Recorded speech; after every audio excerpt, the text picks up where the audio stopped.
All right, guys. Thank everybody for tuning in. First and foremost, this game was sluggish. Wasn't everybody was up to par, but we came out with a dub, and that's all that counts. All of the Giants fans are quiet, and they're not really saying anything today, but they were saying a lot to do with the comment. But they did their thing, and they didn't look as poised as I wanted them to be. But from the first game coming in, it was an ugly game, but needed to be. Every game that we played against the Giants last year was ugly.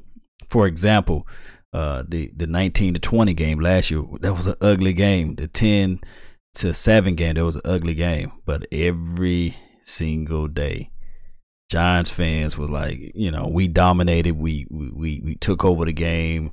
You guys can't beat us and all this stuff. And I was saying, go back to the tape. Dak Prescott didn't pass, superb in the first two meetings with the Giants. And they're pretty good. Don't get me wrong. Don't get me twisted. But if Dez would have count those passes, those arid passes that were thrown by Dak Prescott, we won't even be talking about a Jackrabbit. And then half of the time, the Jackrabbit kid was holding, doing a lot of grabby, and they just let him play. So at the end of the day, it is what it is. The Giants are got a big egg on their face, and all of you don't see a Giants Daniel or whoever that guy is, Cruzon 26. You might not see these guys because they all butthurt now, but it is what it is, And I've been telling these fake people day in and day out, it is what it is. We will see it out there. Our offense is better than their defense. We push the ball down the line. At the end of the day, it was offensive line versus their defensive line. And our offensive line won. Plain, simple, end of the story. But let's listen to some of the radio chatter, what they're talking about. Off the field. Terrence Williams had an injury early in the game, so there were a couple different things that happened throughout the game with players, significant players who have a huge role in this team, left the game due to injury. We're going to be here for the next 3 hours. Woo! On the Dallas Cowboys radio network. Lock Gavin in! Dawson and Jesse Holly. We'll hear from Coach Garrett here in just a few minutes, brought to you by Pepsi, all for the Cowboys. Dak Prescott will most likely come by the podium and share his thoughts. What do you think? As he is now he's now a year two player. He has one down, and it was very rough early.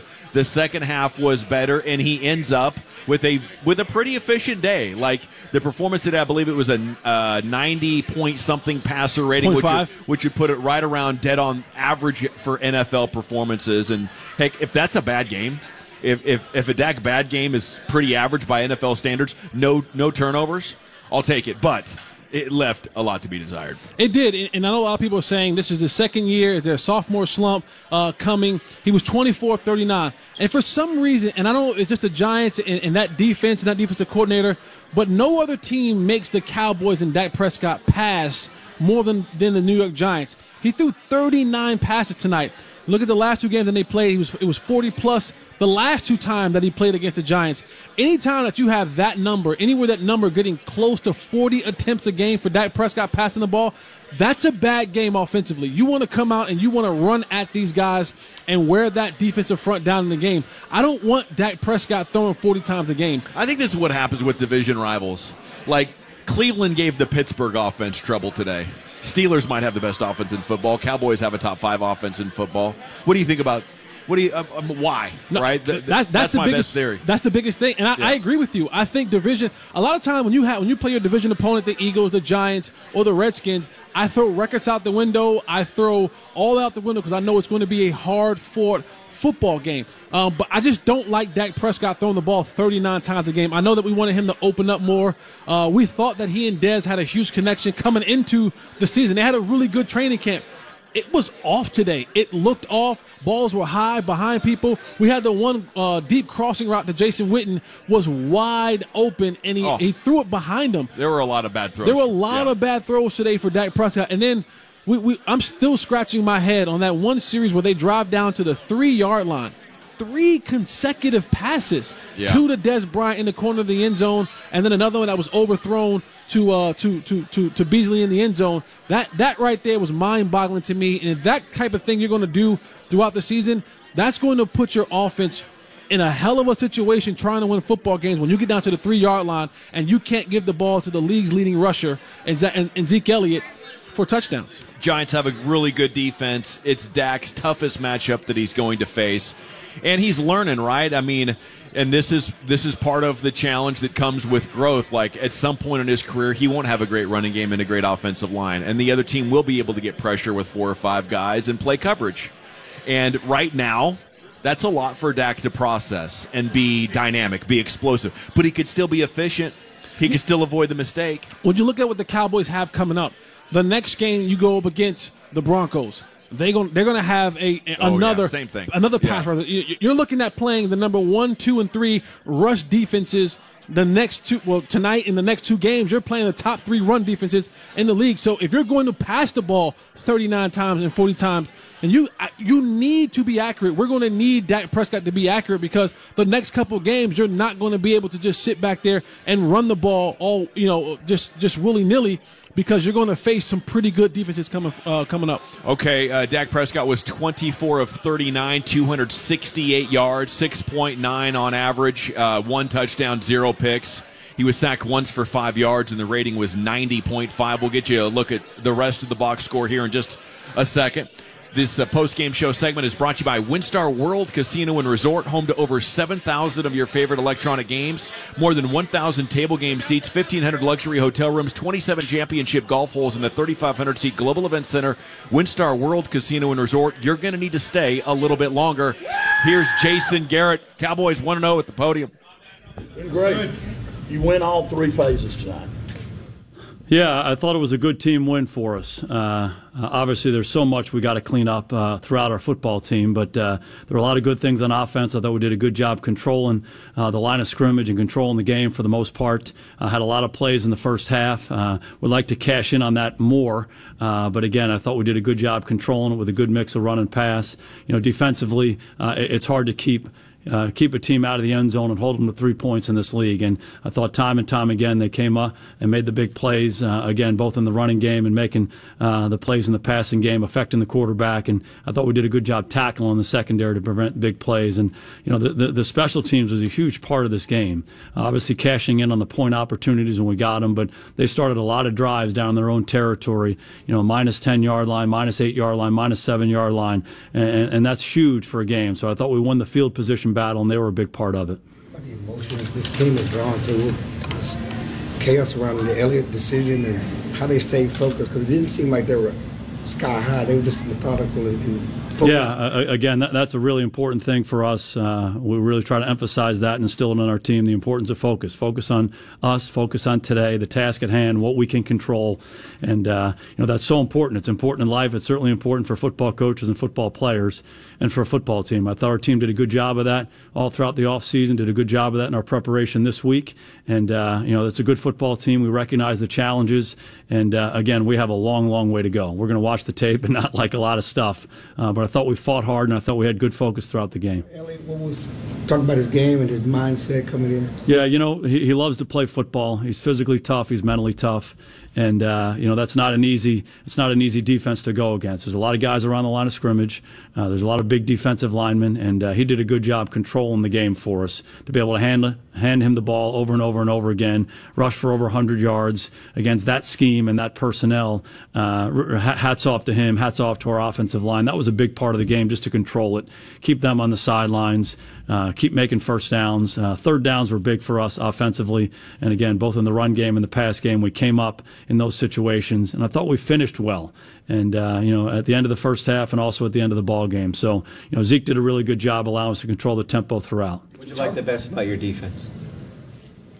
Ultimately you're measured by how many points you give up. And for us to hold them to 3 points, they got a lot of weapons on that offense. And obviously the quarterback is outstanding. And, so for us to be able to do that against that offense, I thought that was impressive. We minimized the big plays. We didn't let them get their running game going. And, I just think for the most part, those were the big factors. Obviously third down, getting off on third down is big in this league. We're able to do that throughout the game. Talk to Elliott all about not putting too much into it after his emotions of what he went through this week. And yeah, again, the biggest thing is just that word focus. Just focus on what you need to do each and every day to be your best. And we really try to instill that in all of our players.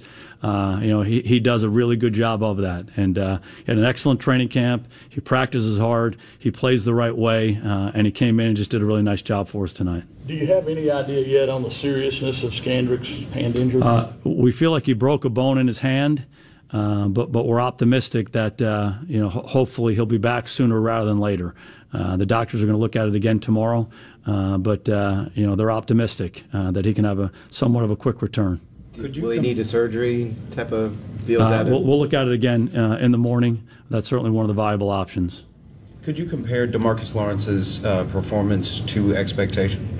Hard for me to talk about that right now until we see the film, but I do know that he showed up, and I do know early on in that ball game he was around the quarterback a lot. And DeMarcus did a really good job for us last year when he was hurt, just playing, being there. And he worked very hard this offseason to get himself right physically. Had an excellent training camp and certainly off to a good start. But pressure in the quarterback was big, and he certainly was a big part of what we were doing up front all night long.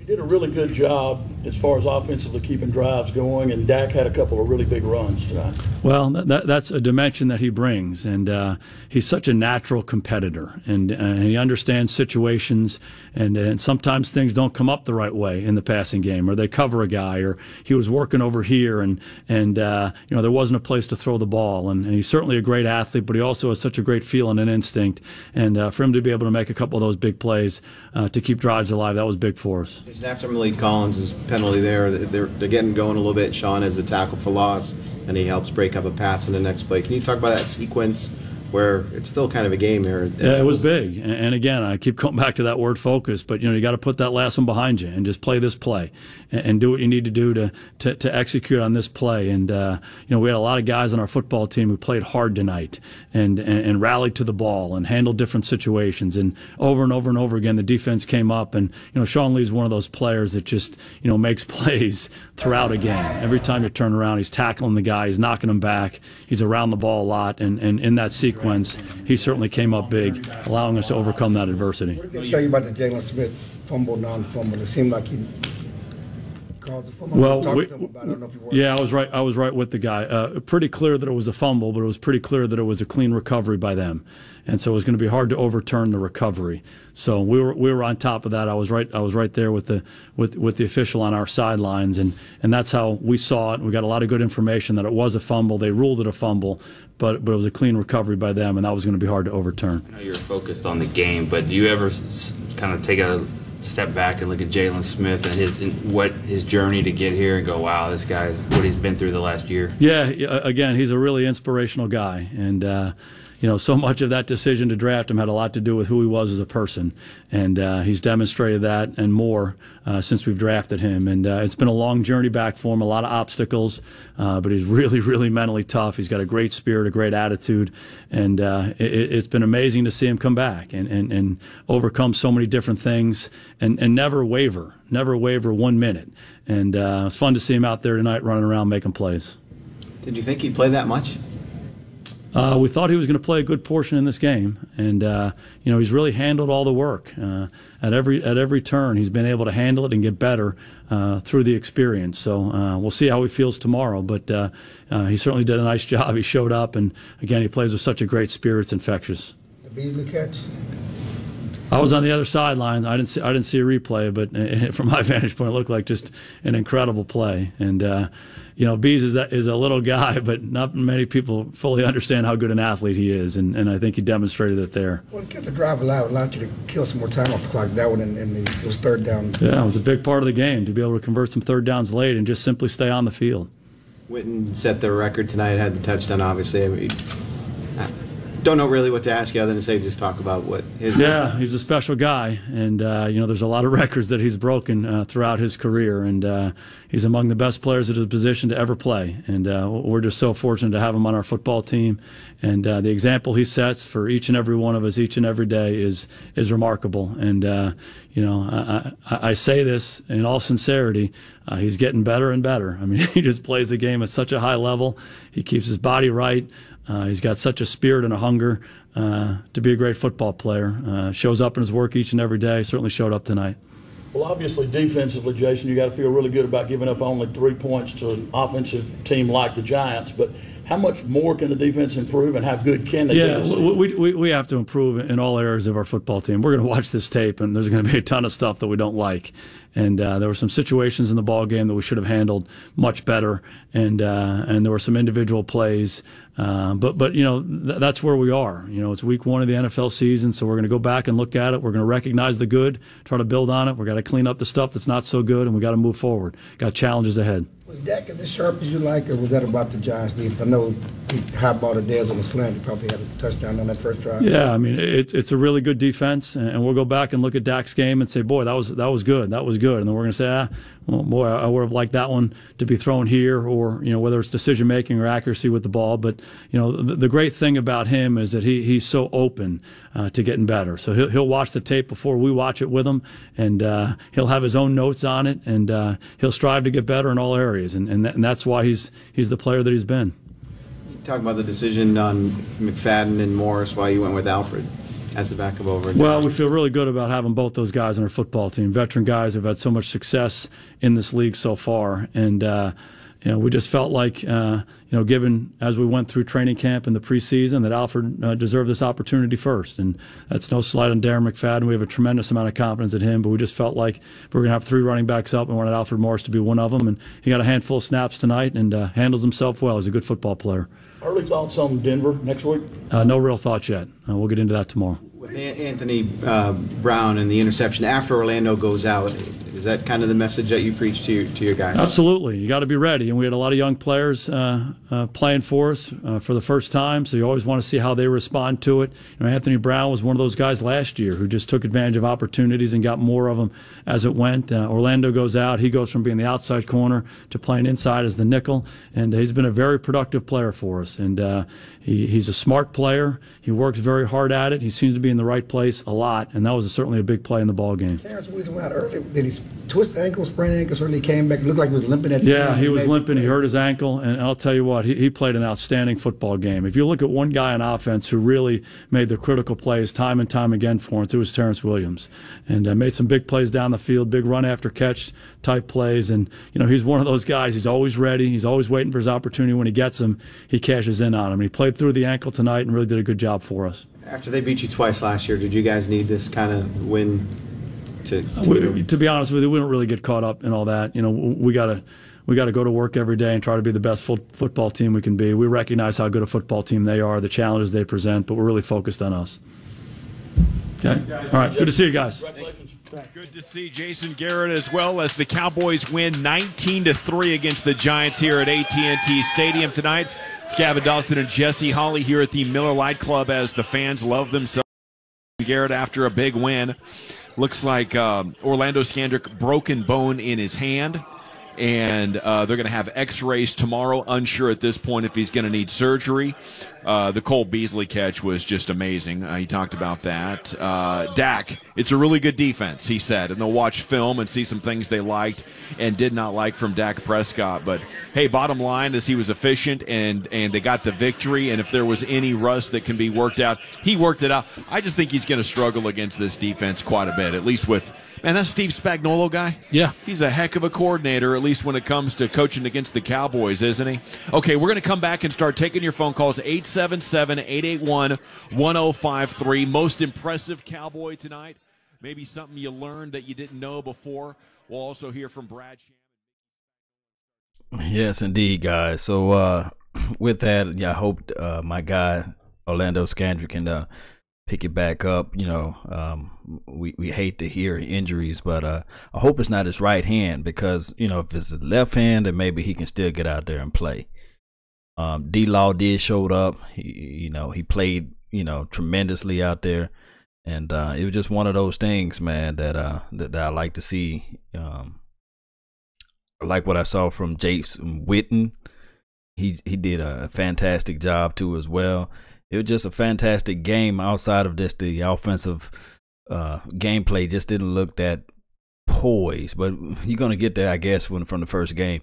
Hopefully game 2 is going to be another uphill battle, because you're playing against a good defense, and then you're playing up there in the Mile High Stadium, so it'll be Dak Prescott first time. So I didn't like the fact that Dak Prescott 240.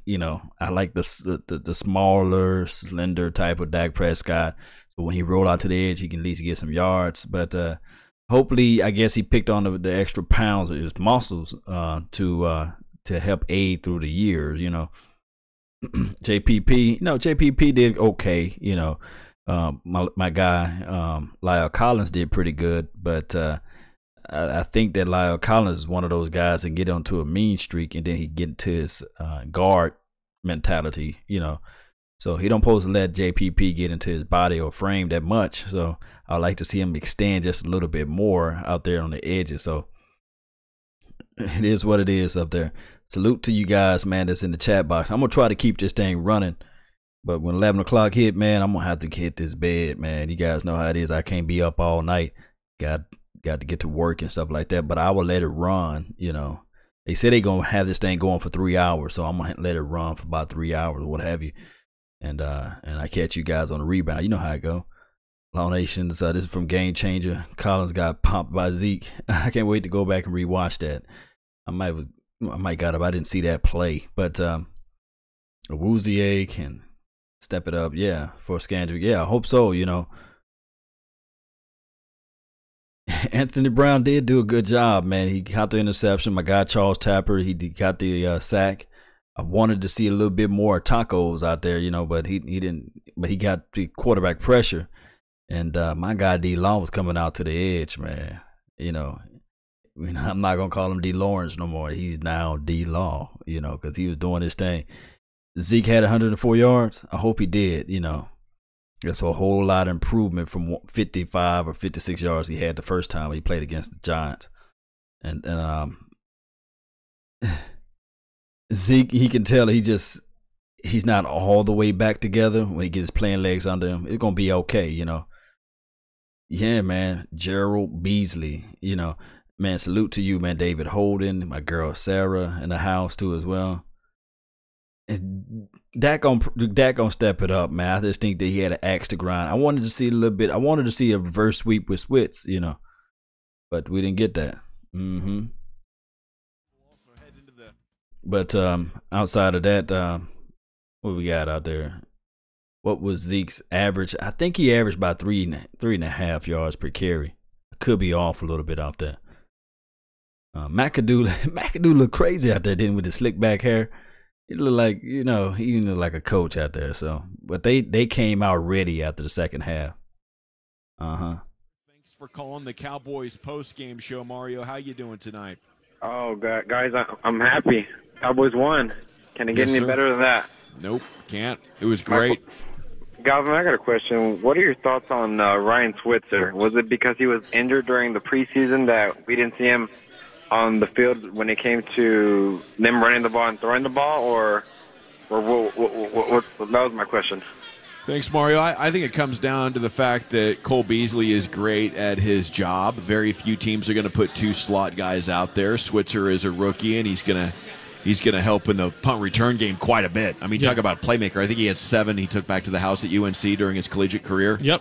So that's going to be his role, and they'll look to grow and expand it, but to me, I mean, that's kind of about Rich Bisaccia getting a guy for his special teams for now, and then he'll grow throughout his time with the Cowboys in the receiving game. What do you think, Jesse? No, I think you hit it right on the head. I think right now this isn't the time for Ryan Switzer to become a really have an integral role in this offense. I think he'll get some more spot plays here and there, a package here and there. Definitely him not being in training camp hurt his opportunity to be involved in this offense early in the season. But I think as the year progresses and you try to add another wrinkle to your playbook as the year goes on to kind of throw teams off a little bit, you'll see Ryan Switzer get a part of that. But for right now, you hit it right on the head. Cole Beasley is really, really good at what he does, and we saw another example of that tonight with the catch that he made. And, I mean, he's that guy when Dak Prescott can't find anybody else or needs to get a quick throw, he's finding 11, and it's a first down almost every single time. So, again, I think Ryan will eventually get to some package type stuff, but right now I'm perfectly fine with them keep throwing the ball to number 11. Cole Beasley, 3 catches, 32 yards today, including that one super highlight reel catch. It was a one-hander pinned off the shoulder pads as he's doing a bunch of fancy stuff with his feet, and he had the presence of mind to freeze like a statue. And definitely one we're going to be seeing quite a bit of over the next couple of days, and then long-term on Cowboy highlight reels, I believe. Keith is calling, and he is on line 3 out of Edgewood. Good evening, Keith. What'd you think about tonight's game? Hey, man, honored to be on the show. I just wanted to say this, and you'll never meet a bigger Cowboy fan than me, but I think we're going to know a lot more about our Cowboys secondary next week after we see the likes of Emmanuel Sanders and Demarius Thomas, because the lack of Odell Beckham tonight was huge. I feel like we played a base defense. We didn't have to double anybody. And really, I don't think we learned much about our secondary because of the absence of Odell. And as far as the offense goes, I think Linehan called a great game besides that first quarter goal line stand with the Giants do. You know, we threw the ball 3 times off the 2-yard line. I'd like to see Zeke run at least once. But that's just all my thoughts. Thank you guys for running a great show. Thank you, Keith. Have a great night. Your thoughts on the Cowboys taking on the Giants without Odell Beckham? No, we had Howard Cross on our pregame show earlier. Howard Cross is famous New York Giant tight end. And he said to me, with Odell Beckham being out of the lineup, it won't affect the Giants' offense at all. Okay. And the same reaction you just had is the one I had. And I thought, man, Howard Cross has to be drinking early in the day today. Because you don't take the best player on your team and one of the best players in the National Football League off the field and it not impact you offensively some way, shape, or form. And you saw that tonight. There was no explosion for the Giants. There wasn't a guy who can get the ball in their hands and just be really explosive at any given time in the game. There was never that threat of a guy beating you whenever he got the ball in his hands, or a guy that you had to account for when they broke the huddle offensively. When Odell Beckham's in the huddle, you have to find out what number 13 is every single time they break the huddle. There wasn't a guy in the office tonight that when they broke the huddle, you were worried about, that you kind of, thought about and had to make sure we had guys and eyes on that guy. So it's become a bad offense there with Eli. I don't know if he's finished or it's just all on their offensive line. It's one of those two things, though. But even last year when they had Odell Beckham Jr., I didn't feel like he opened things up for everybody else. It's him or nothing.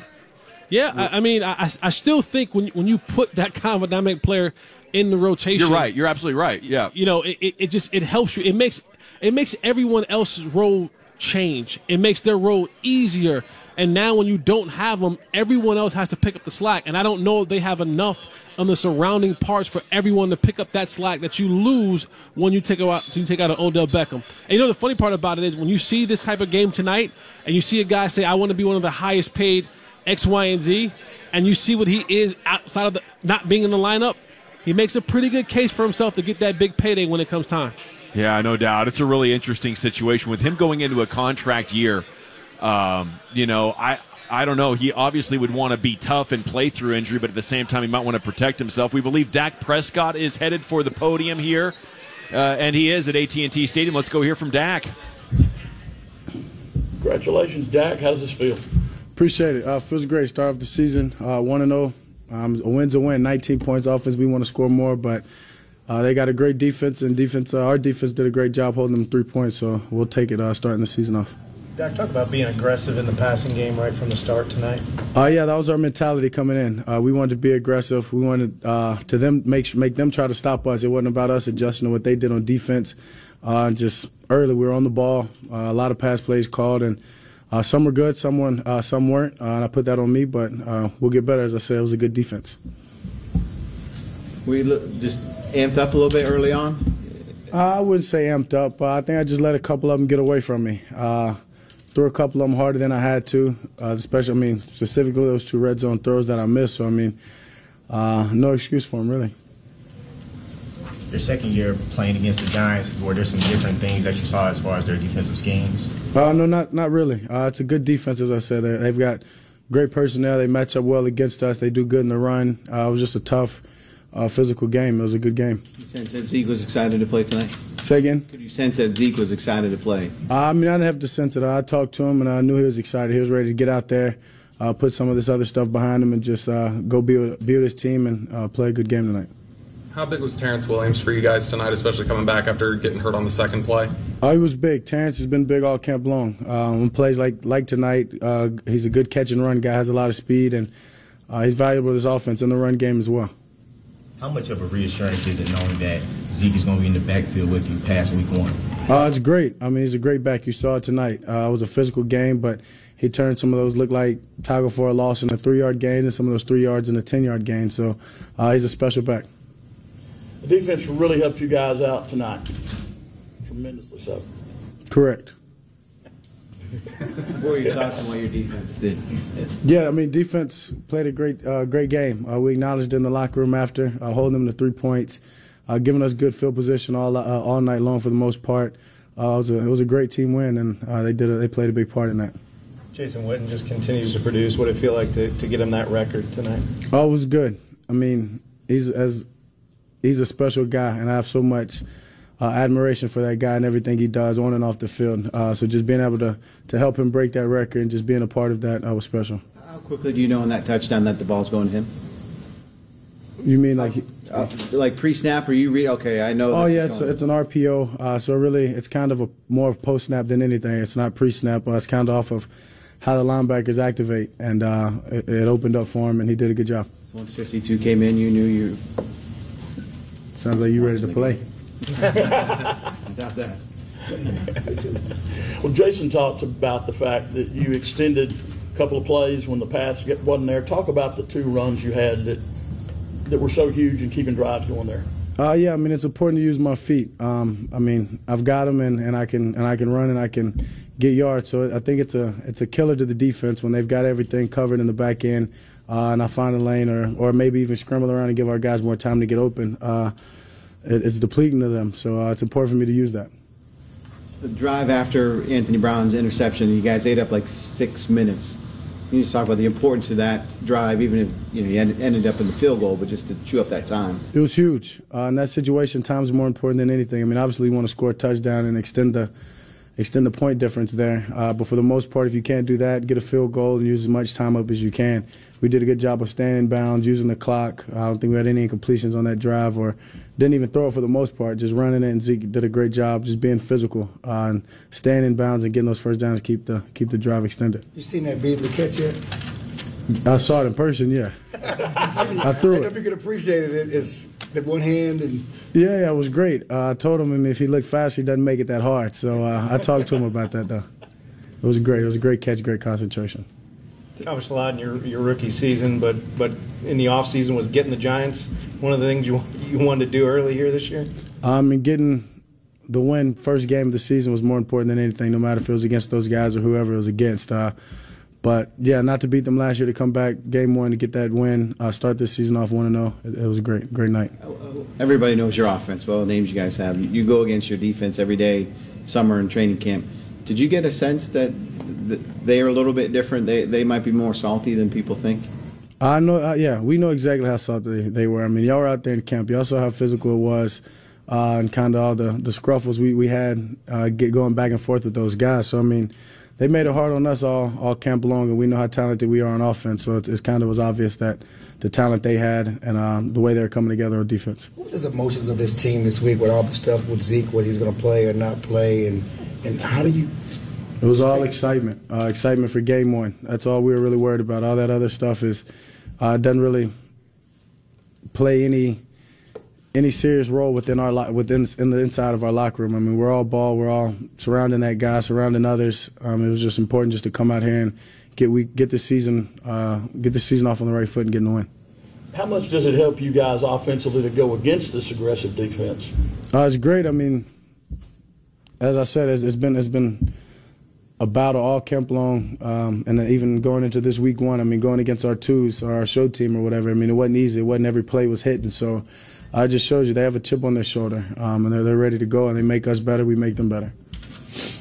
Thanks, guys. Thank you. Thanks. Congratulations, Dak. It's Dak Prescott as the Cowboys win 19-3, and the Miller Lite Club is still quite energetic, as Dak Prescott was 24 of 39 for the 1 touchdown and 0 picks. He talked about the inaccuracies early in the game. At halftime his passer rating was below 70, but he played great in the second half. Says just let a couple get away from him. Says he wasn't too amped up or anything. He had a great moment in there that got a laugh out of the assembled media, where one reporter said, defense really helped you out. And he paused momentarily and then said, correct. So that got a good laugh. He just has such a great composure and poise in everything he does. He even invented a new word and didn't miss a beat, scruffles, if you want to maybe try to work that in throughout your victorious week, Cowboy fan. Scruffles. But before we continue on, we're going to take your phone calls, and we're going to get to some locker room audio. Let's pause 10 seconds for station identification on the Dallas Cowboys radio network. This is the exclusive home of Dallas Cowboys football. KRLD FM and HD1, Dallas, Fort Worth. Let's go, Cowboys. The phones are open for you at 877-881-1053. We'll head into the locker room and hear from CA with Travis Frederick and Anthony Brown. Dallas Cowboys football will continue in a moment. Hi, everybody. It's Dak Prescott, quarterback for the Dallas Cowboys. Today's a perfect day to fill up with some new Campbell's Chunky Max soup. Chunky Max is loaded with more meat than you can handle. A lot more. We're talking 40% more than a... All right, guys. Just make this food for thoughts, because I already know the excuses finna pour in. When the Giants fans say, well, we didn't have Odell Beckham, we didn't have our full-fledged course of team, keep in mind, too, as well, we have a lot of guys suspended, right? So we don't have our full-fledged guys on defense. So that's a major aspect, too, as well, to look at it. So that will be the rebuttal from here on out. When they say, well, we didn't have our guy Odell out there, then we just have to respond and say, well, there's no David Irvin, and we have a few other guys like Demontre Moores of the world are not playing too as well. So it equals out basically, because D-Law, man, streaming off the edges, and you can only imagine, close your eyes, 'cause number 58 can fly out to the edge. And then once Jay Elliott gets his get the playbook down under control, it's good. This defense, man, this front four, I know for sure that the offensive line for the Giants are porous and they're not that great, but still at the same time, Stephen Paya was pushing that pocket in, and my guy number 96 was pushing that pocket in and forcing people to try to hold on them. And there was a few other plays that they didn't even call hold on. So that's major guys out there. But I actually got my pajama jams on now, and I got to get some rest. But what I'm gonna do is I'm gonna let this thing ride out, and so you guys can continue to listen to the station. That's been my time, guys. I thank you guys for yours. Have a good night and a very, very, very sweet dreams, because we won, we won, baby. But I'll let you guys listen back to them talking. They're not all the way talking here, but they good, Yeah, they're pretty good, man. I'm trying to wait till this commercial go out at least. I know y'all hate commercials. I hate commercials. I despise commercials, but they all need it to help grow the station. But I'm gonna keep this thing running though for you guys. I got over 200 people in the room, so salute to you guys supporting the nation. The late night groove with Law Nation.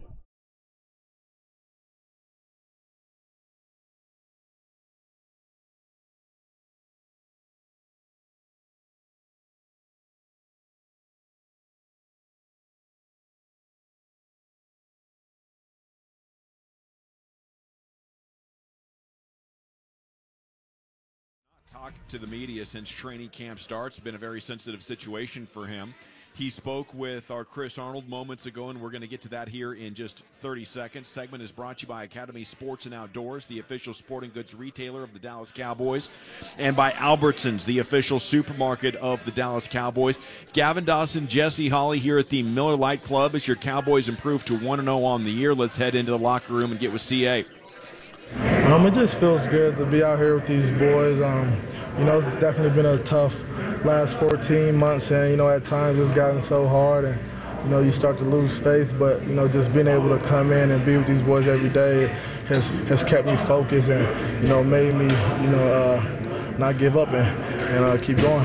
Dak said hardest part about it. Just kind of your name getting dragged through the mud. It's been, like I said, 14 months, and just kind of being associated with that, and that's tough. How did you feel on Friday when the judge ruled in your favor and it looked like you'll be able to play most of the season, or at least all of the season?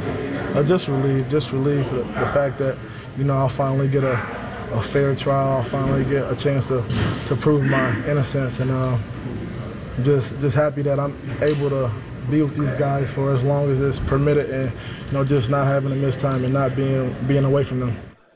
All right, there is Ezekiel Elliott talking about what it's like to be back with the team and have the ruling that went in his favor Friday to allow him to continue to play until further notice. He had 24 carries for 104 yards. He had 5 catches for 36 yards. Didn't really seem like much was different at all with him.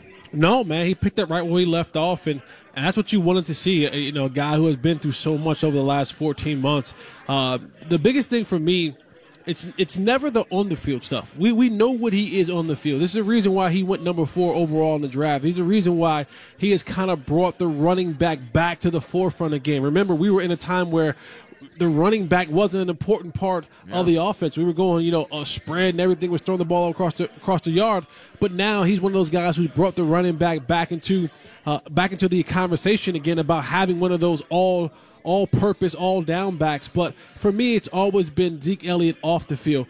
When will he begin to grow up? And I pray and I hope that this situation for him, he looks at it and he goes, whew, I possibly maybe dodged a bullet with this one. No one knows what happened. No one knows whether he did it or didn't do. I just think I just want him to look at the situation in its totality and say, this could have went really, really bad for me really fast. And he learns from it, and he says, never again will I put myself in that situation to where my livelihood on the field and off the field will be put in jeopardy by making dumb decisions. Yeah, I think that's a great way of putting it. There's an organization, there's a family, but more than that, I think a lot of people just want to see Ezekiel Elliott do it for himself and be a professional and go about doing things in a way that's going to allow him to maximize his potential, because if he does that, then the team and everybody else is going to have an opportunity to enjoy the spoils of his work, and it is significant. I mean, I don't think there's any other running back in the NFL that can get low like that and actually push the pile forward. When the offense and defensive line comes together, if it's a stalemate, he can get behind that baby and get 4 or 5 yards out of just pushing. He gets low, and man, he's so powerful that, and you can just imagine how much different things might be if the Cowboys didn't have him. Alfred Morris went out there 4 times and got 1 yard today. Ezekiel Elliott, 24 carries for the 104 yards. It's Gavin Dawson and Jesse Hawley here at the Miller Lite Club. We'll get back into the locker room here before too long. Let's head out back to the phones, though, and on line 4 is Kevin in Red Oak. You're on the Dallas Cowboys postgame show, Kevin. What you thinking?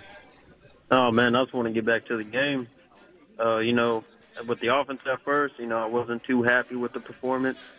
I think, it wasn't too bad going back into the second half. I liked it, but the defense, sure, Odell Beckham wasn't out there, but still, I think they did a heck of a job for all them young guys out there, and I'm glad to get the W tonight.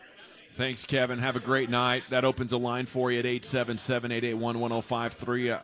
I think the defense has to be a major point for this, because have we been building towards something over the last couple of years?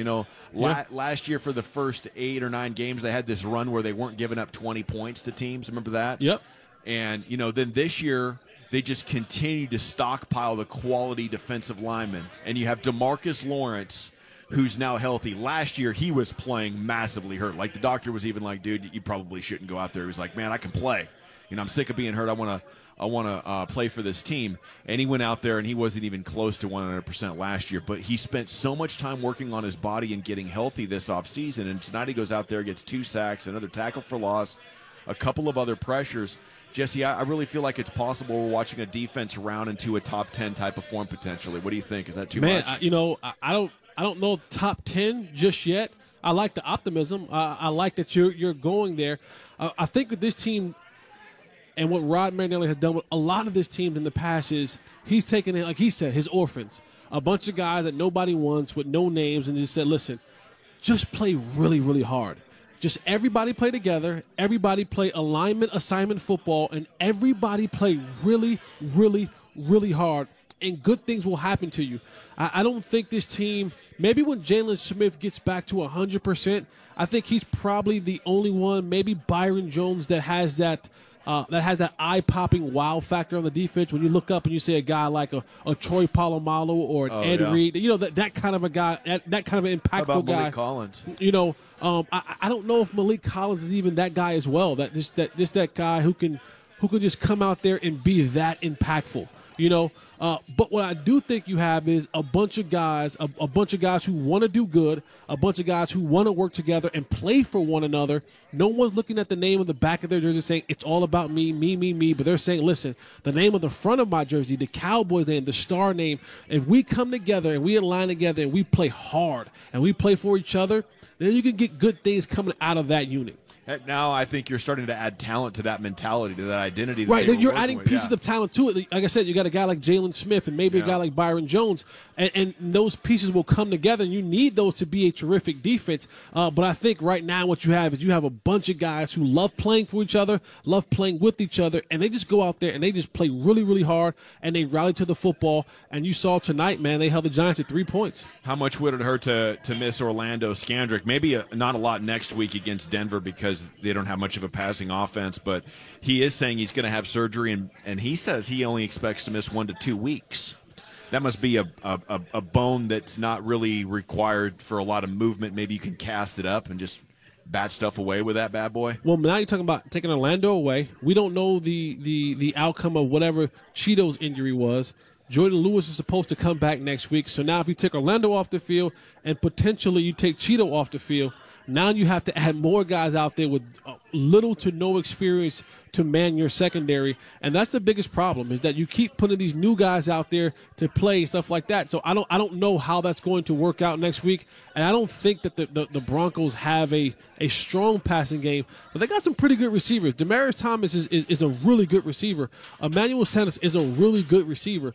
And I'd rather have Orlando out there covering those guys and being the heart and soul of that secondary than not having him out there. Bottom line is Cowboys win 19-3, and they're 1-0 on the year. Let's head back out to these phones. Can we jump all the way down to line number 9 and go to Larry in New Jersey? Larry, you're on the Dallas Cowboys postgame show. What you thinking about?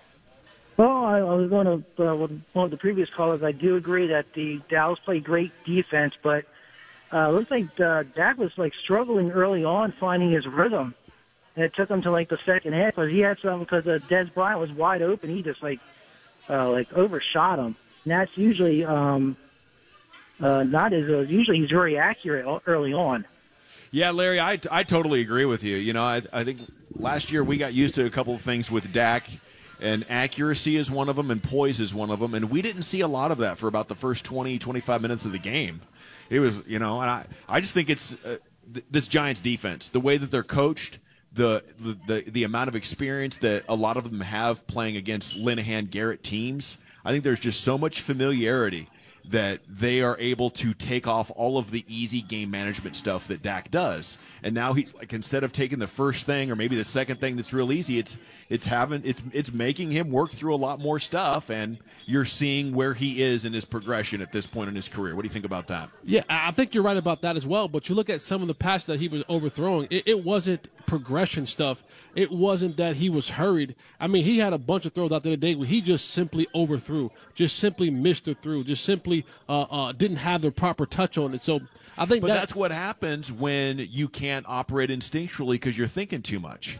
You start overthinking it. Your accuracy, your fine motor skills. If you're not just letting the play be and reacting instinctually, you're overthinking it. Yeah, a lot of times you can get in your own way, right? No, you're absolutely. That's a great point. But you would think at this point in time, we would hope that he's past that a little bit, right? That you don't want him to fall back into that thinking and not being able to play fast. I remember during at one point in time of the game, I leaned over to you and I said, man, we wanted Dak to throw the ball downfield more. We wanted him to have more control of the offense. Does he have too much control of the offense? Is he doing too much out there? Is he overthinking? Is he putting too much together? I don't know. but he looked sloppy early on, and I pray that this doesn't continue next week against a really good Broncos defense. Well, he played great in the second half, so whatever it was, it didn't linger for long, but he admitted 19 points isn't getting it done enough. There are so many things to talk about with this game, including Dez, but Jaylon Smith is the man we're going to talk about next and talk to next. We'll get some Jaylon Smith locker room audio. Cowboys win 19-3. You're listening to the Dallas Cowboys Radio Network. Hey fans, as the Cowboys look to bring home another victory, thrown in the end zone, wide open, touchdown! Crown Royal would like to remind you to bring yourselves home safely. So after enjoying a delicious Crown Royal cocktail, call a cab or catch a ride with a designated driver, because part of being generous is being safe. Crown Royal Canadian Whiskey. Live generously and life will treat you royally. 30% alcohol by volume. Copyright 2017. The Crown Royal Company, Norwalk, Connecticut. Please drink responsibly. For more than 40 years, SWBC has been helping people, companies, and financial institutions prepare to win in Texas and across the country. Visit SWBC.com to learn more. At Blue Cross and Blue Shield of Texas, we know that our members bring passion to their everyday. But when it comes to their favorite team, they're not afraid to bring a little something extra. I bring my lucky socks, I bring my lucky sweatshirt, and I always bring my family. When I go to the game, I bring my binoculars because I can't afford the good seats. I bring my appetite. You kidding me? I mean, best restaurant in the city. Bring my dad's hat. Oh, that's sweet. I know he's watching. I bring my heart. And my fingers crossed. I bring energy, excitement. I bring hope that this year is our year. It doesn't matter if it's game day or maybe just one of your off days. At Blue Cross and Blue Shield, we're inspired by what inspires you. Because as your biggest fan, we want to make sure you bring confidence to wherever the season takes you. And that's why you know what to bring. Your Blue Cross and Blue Shield of Texas card. So go ahead and bring it. Through it all. I bring the D, she brings the fence. Blue Cross and Blue Shield of Texas, a division of Healthcare Service Corporation, a mutual legal reserve company. Ashley Home Store, the #1 furniture and mattress dealer in America, and the #1 Tempur-Pedic retailer in North America, where you're treated like a valued client, not just a customer. Ashley has furniture for every room in the house and decorator accessories to make it yours, with convenient locations, personalized service from knowledgeable associates, and affordable finance plans to fit your budget. Ashley Home Store, the official furniture store of the Dallas Cowboys. Go Cowboys! Were you nervous at all when you guys weren't getting the scores in? Because it was 6-0 early, and y'all dominated the clock, though. No. Far from nervous. You know, that's us. We don't care about nobody else. We only care about, what we're doing. We knew the mistakes that we were making, and we got hold of them. The coaches called the right plays, and we executed, and we held on to that lead. There's Dez Bryant. He ended up with 2 catches for 43 yards. And we got to talk quite a bit about him. But maybe we'll save that for later because we teased Jaylon Smith in the Cowboys locker room, and it's time to go in there and get you some audio. Brought to you by Susan G. Komen. Learn how the Dallas Cowboys and Susan G. Komen are fighting to end breast cancer. Visit Komen.org/IPromise. Yeah, there's some good Dez topics to get to you. But Mike Fisher caught up with number 54, Jaylon Smith. Here was the rookie on his debut. Jaylon, you came up the tunnel saying the real is back, the real is back. What's the deeper meaning? Really the deeper meaning is it's been a long time coming. And I'm back. And, using my, third person, the real is me. It's just a blessing to be back out there. We talked about a couple days ago that you might be base and nickel and the whole thing, and I know you don't know your play count yet, but it was a lot. Yeah, I'm not sure what the play count was, but everything was just planted by feel, and I felt great. So I continued to give it my all.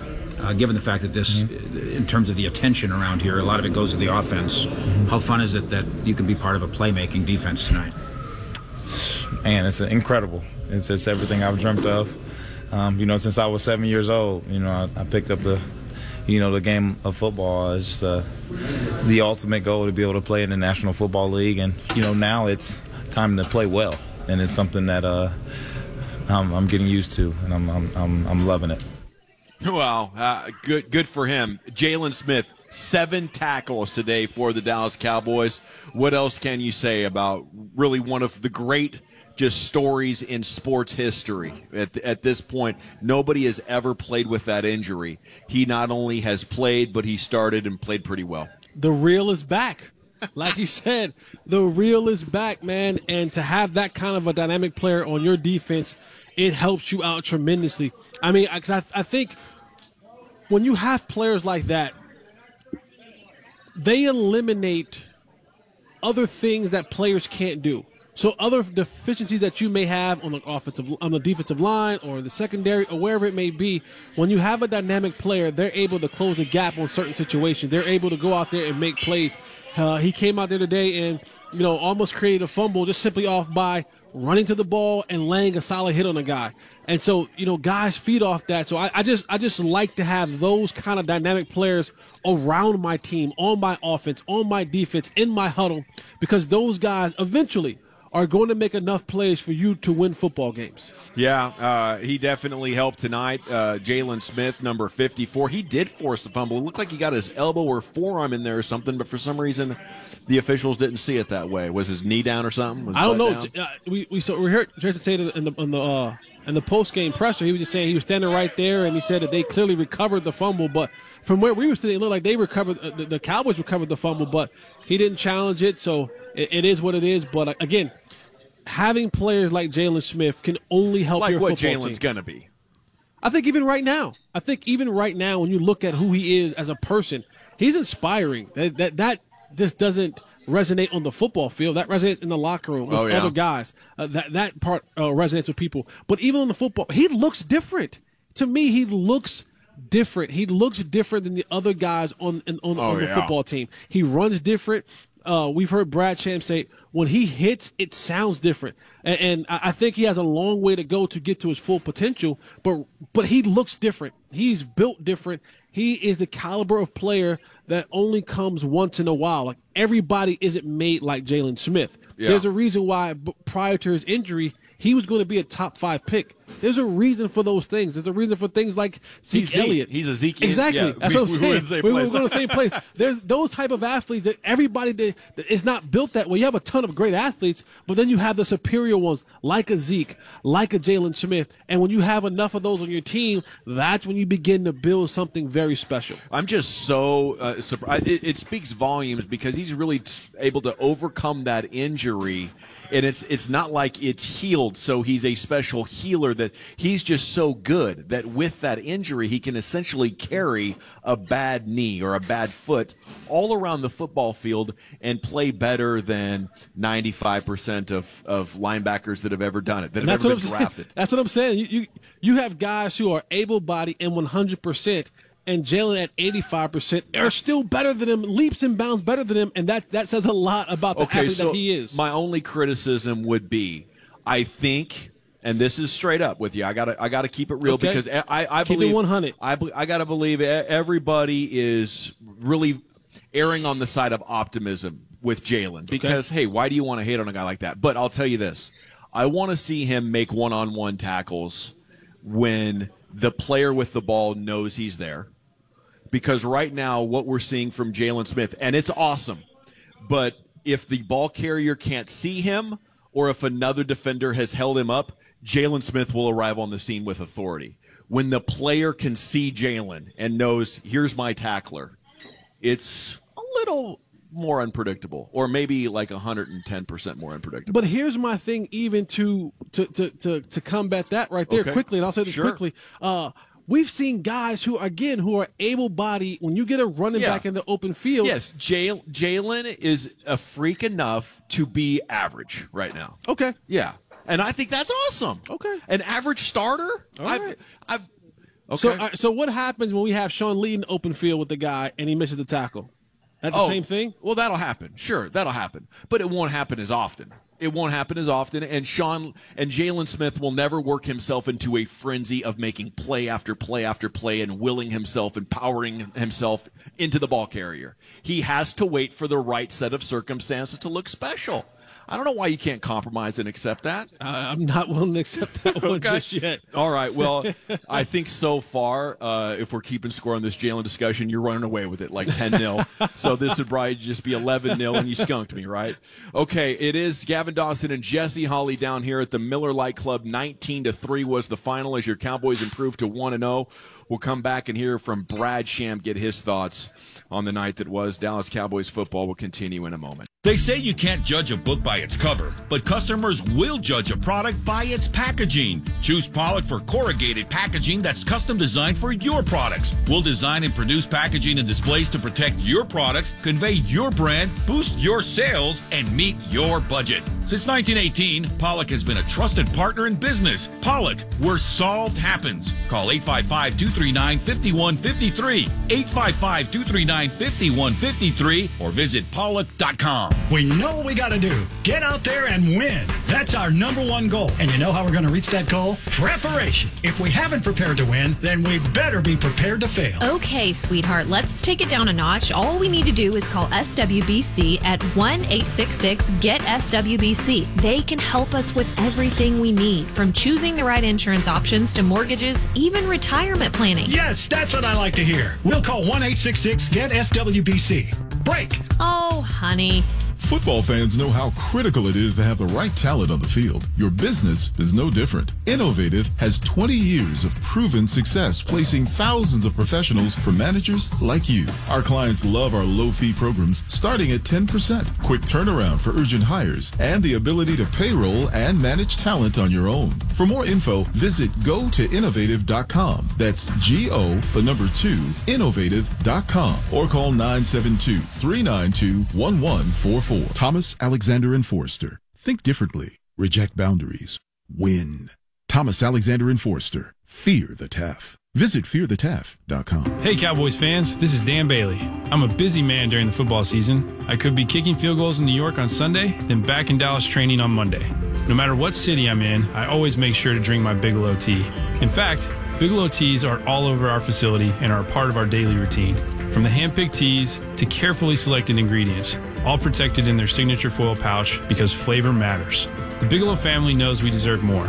So Dallas, pick up a mug, join me, and be proud to drink Bigelow tea. The Dallas Cowboys, America's team, home of the Hail Mary, world champions, and some of the greatest fans in the world. At MyFlakes.com, we get it. For you, Cowboys football isn't just a season, it's a way of life. So sport your true blue pride on your car or truck with a MyFlakes.com team license plate. Go to MyFlakes.com today, choose an official Dallas Cowboys plate, create your message, and save up to 40% with a personalized 5-year term commitment. How about them Cowboys?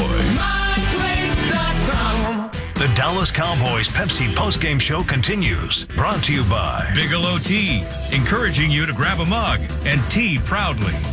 Ashley Home Store, the official furniture store of the Dallas Cowboys. Bill Nunnally, cast a big shadow. Texaco with Techron, driving performance. Goody Goody, Thomas Alexander and Forrester Attorneys, fear the Taff. And by Ford. Visit your local Texas Ford dealer. Ford is the best in Texas. The Jerry Jones Show, Tuesday mornings at 8:30 on The Fan. Giants go without a huddle. 3rd and 4, Manning back, looking left. Looking. Hit buried at the 5-yard line. DeMarcus Lawrence with the first sack of the year. Okay, we are back as the Cowboys win 19-3. Segment is brought to you by Geico. 15 minutes could save you 15% or more on car insurance. As Brad Sham sitting down with us in the Miller Lite Club, there was your call of the first sack of the year. Tank looked awesome tonight, Brad. I thought he looked that way, actually, Gavin, all the entire training camp. They just kept the wraps on him a lot. They didn't want him playing a lot in the preseason because he'd had back surgery last year, and when you had the opportunity to watch him practice all the time, and there's no live tackling to the ground and all that stuff, but he just looked really active and anticipatory, and I kind of thought this was the DeMarcus Lawrence we were going to see and are going to see, and he did. I thought he was tremendous. Now, as Babe pointed out, in fairness, the Giants' tackles are not the best in the league, but you play the guy in front of you. You can't do anything about that, and I thought he was really good. The entire defense looked really good. Like I don't know. I think maybe the ceiling or best case scenario is that they could play into a top 10 group this year. Would that be setting the goal too high? Oh no, I don't think so at all. Now again, there's no Beckham, and the Giants can't run the ball, and so there will be stiffer tests for them. But if you play a team that's not that good offensively, this is what you want to see the defense do. You don't want to see them give up 17 points. You want to see them. They pretty much pitched a shutout. And I thought in camp and in some stretches of the preseason, they looked really fast. And they looked like they were going to be gang tacklers like they were 3 years ago and last year when they were playing their best. And that was before, we had Jaylon Smith still just kind of feeling his way. But before that, and don't forget, you don't have David Irving out there yet. You don't have DeMontre Moore, who's going to come back or is eligible to come back after 2 weeks. So, I don't think being another guy is Damien Wilson. No one really wanted to talk about him because he's got that 4th of July incident hanging out there over his head. Nobody knows what it is or when is anything going to happen with it, and doesn't look like it's going to. But I thought all preseason he played really well. And I talked to him real briefly walking out of the locker room. He said he had a lot of pressure on him tonight, and I thought he lived up to it. And I don't think a top 10 defense is too lofty a goal at all. Brad Sham joining us on the post-game show, the voice of the Cowboys, Brad Sham. I'll start listing them off, and I'll probably run out of time after I list things off. 15-year vet, most consecutive starts, most games played. Yeah, you can't even go through the whole list. Et cetera. And tonight he breaks another record, becoming the all-time leading. Is it yards? No, reception. Yeah, receiving yards. Right. For the Cowboys, Jason Witten. I mean, what can you say about a guy like Jason Witten? He belongs in the Hall of Fame. Yeah. And for a football player, as you well know, there isn't a higher accolade than saying the guy belongs in the Hall of Fame. Right. When he's done, he's moving up that career receptions chart, not for tight ends, but for all receivers. So I think he passed Tim Brown tonight, and he's about to catch and pass Chris Carter. And, I mean, he's going to be, before we get to Halloween, he's going to be top 5 all-time receivers of all the human beings who have played receiver in the NFL in its history. He's going to be in the top 5 of most receptions. I think one of the things that impressed me with Jason Witten, 15 years playing in the National Football League, and I've looked on the internet, I've yet to find a soundbite, an article, a news clipping of him ever saying the wrong thing. You won't. 15 years. You won't. And this is a guy who's never said the wrong thing. Right. You won't. I saw Drew Pearson tweeted, and I've said this before. It's nice to see Drew tweet it that he could have played for Tom Landry. And Drew said Tom Landry would have loved you. And he could have played for Jimmy Johnson, and Jimmy Johnson, I'm saying that part now, and Jimmy Johnson would have loved him. There's not an era of the game. He's so old school. There's not an era of the game he could not have played and starred. And I think the reason you haven't found anything like that is because it doesn't exist. He's been a lot of people's favorites over the years. Tonight, maybe the favorite target, though, was T. Will.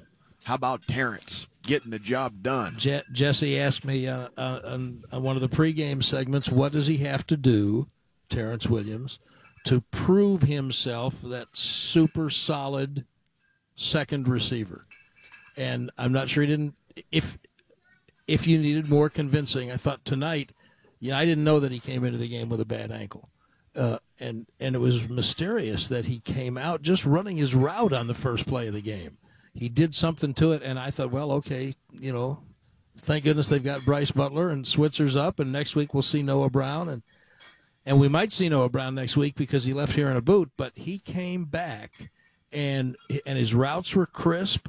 And then there was tremendous acceleration. He seemed to me to have great awareness of where the defenders were when he caught the ball and to run those diagonals after the catch to pick up critical yardage. I thought he was really, really good tonight. Thanks so much for your time, Brad. Yeah, absolutely. Good week. Talk to you guys next week. Yes, sir. There he is, voice of the Cowboys, Brad Sham, right here on the Cowboys Radio Network as the Cowboys win 19-3. You heard him talking about T. Will there, and he would come out back into the game. He was limping, and then he'd line up, and then boom, go run another good route, make a good catch, and maybe make a defender or two miss even, then get right back to limping. But he was good for Dak Prescott and the Cowboys tonight. Was Terrence Williams. Led the Cowboys with 68 yards on 6 catches, 7 targets, including a 23-yarder. Mickey Spagnola sitting down with us now here at the Miller Lite Club. Good evening, Mick. Good evening. How are you guys doing? Still evening for another 20 minutes or so? Yes, right. The clock's ticking. So Orlando, we got word that he's going to have surgery, and then Awuzie late got hurt as well. What do you understand so far with the injuries? Well, I think Awuzie, I think he survived. I think he turned his ankle. I guess we'll see when you wake up in the morning, but he didn't seem too bad, and he did finish. So I think knowing him, he wouldn't have dared come out of the game with just a little bit of a turned ankle. So yeah, Terrence Williams with the boot on when he left, but again, he was able to finish the game. So a couple sprained ankles, but other than that, I think they got through it. And boy, what a defensive effort! Anytime you, as Jason Garrett said after the game, you hold an NFL team out of the end zone, and regardless, they don't have Odell Beckham Jr., but I don't know that they had anything else this night. The Cowboys certainly neutralized Eli Manning with their pass rush. They had no running game whatsoever. And here was the thing going in about the Giants. Everybody wanted to talk about their defense, but it was like, did they improve their offensive line? And if tonight was any indication, no, they did not. The Cowboys dominated up front.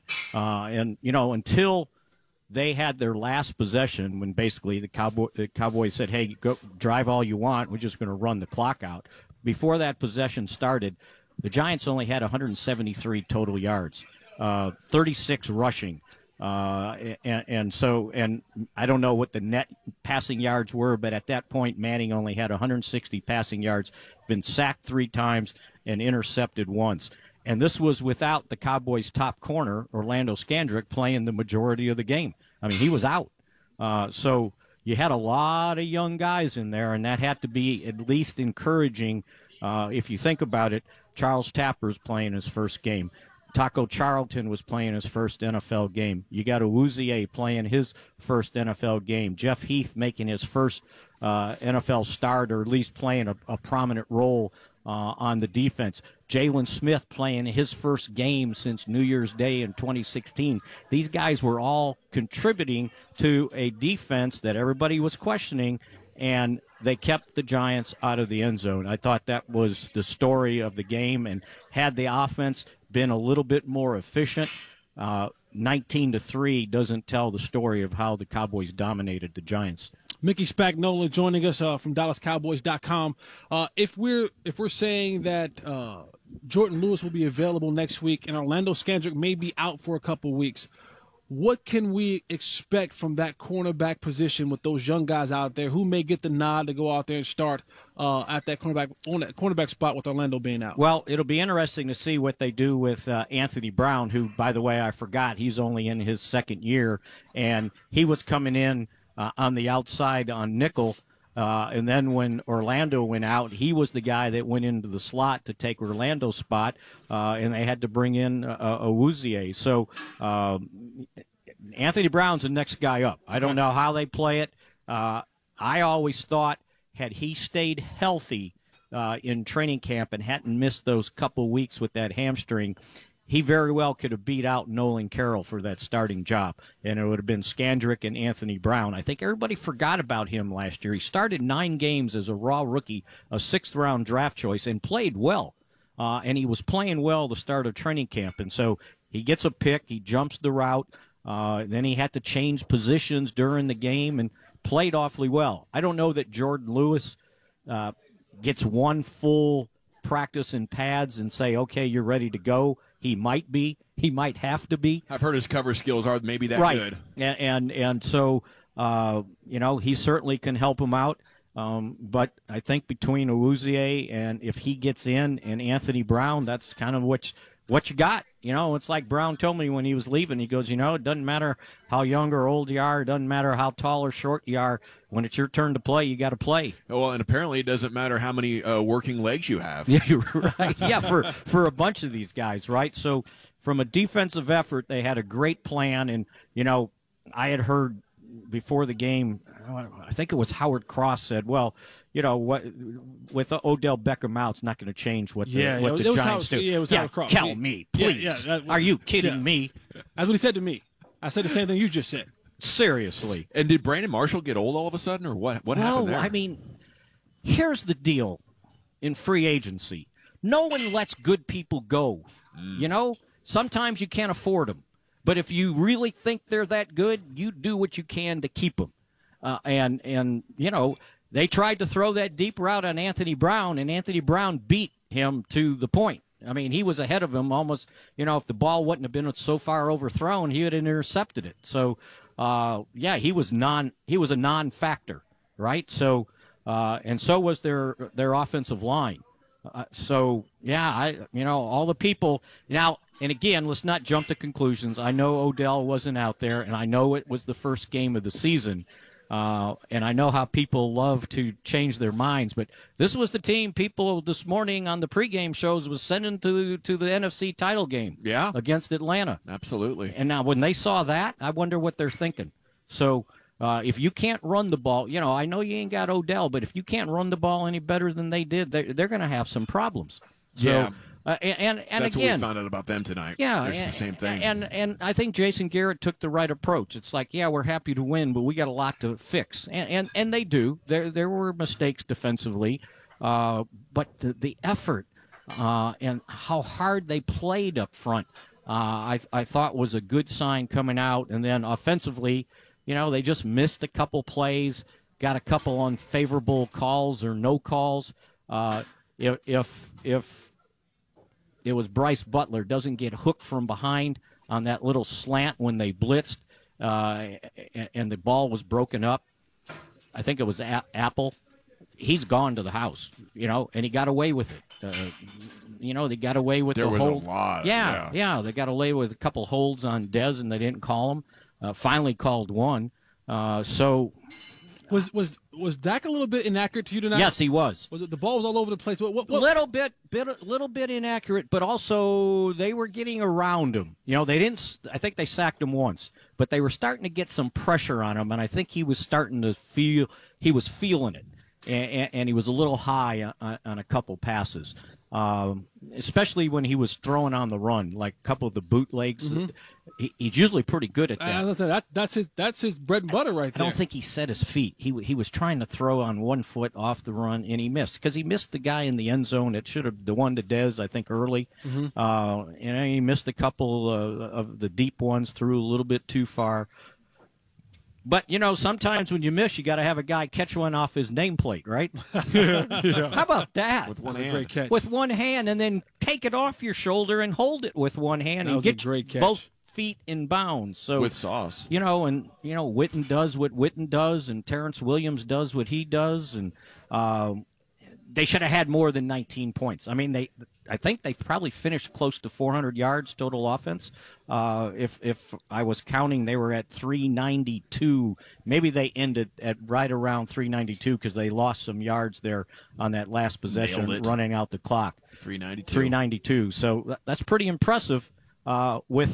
We were worried about Chaz Green, right? I think Chaz Green passed. We were worried about La'el Collins. I think he did okay. Now JPP got him a couple times, and I said this before the game, they're going to go 2 tight ends and help him out. Yeah. And they did. So he didn't totally disrupt everything that was going on. JPP had a good game. I don't know what his final stats were, but he gave La'el Collins some problems. But again, that's the first time this guy has played tackle in a game since 2014 at LSU.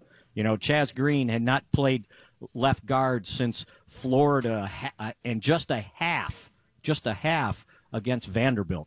So this is the first time he played guard in a real game for an entire game. So, you're encouraged, right? But there's still stuff to work on. So, you love to win, and you love to be able to be happy and correct stuff way they have to getting ready for Denver, right? No doubt, yeah. I mean, they scored the same amount of points this year as they did last year. The same Got game. 19, right? But you end up with the win, and a lot of good things happened. They were over 50% on third down. They had way more first downs than the Giants. Time of possession was huge, so you're right. A lot of good stuff to build off, but a lot of teachable moments as well. And if you think about it, the stats were that favorable to the Cowboys last year in the opener against the Giants. Oh, that's right, yeah. They had more yards, more time of possession.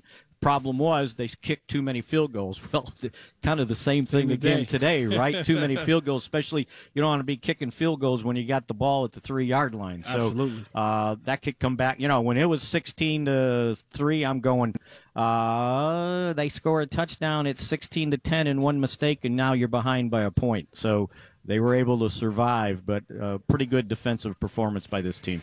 Thanks, Mick. Have a great night. We'll talk to you tomorrow. Yes, sir. Yes, bright sir. and early. There he goes. Mickey Spagnola with us here as the Cowboys win 19-3. 877-881-1053. You heard Brad. You heard Mick there. You've heard our thoughts. Let's have your opinions.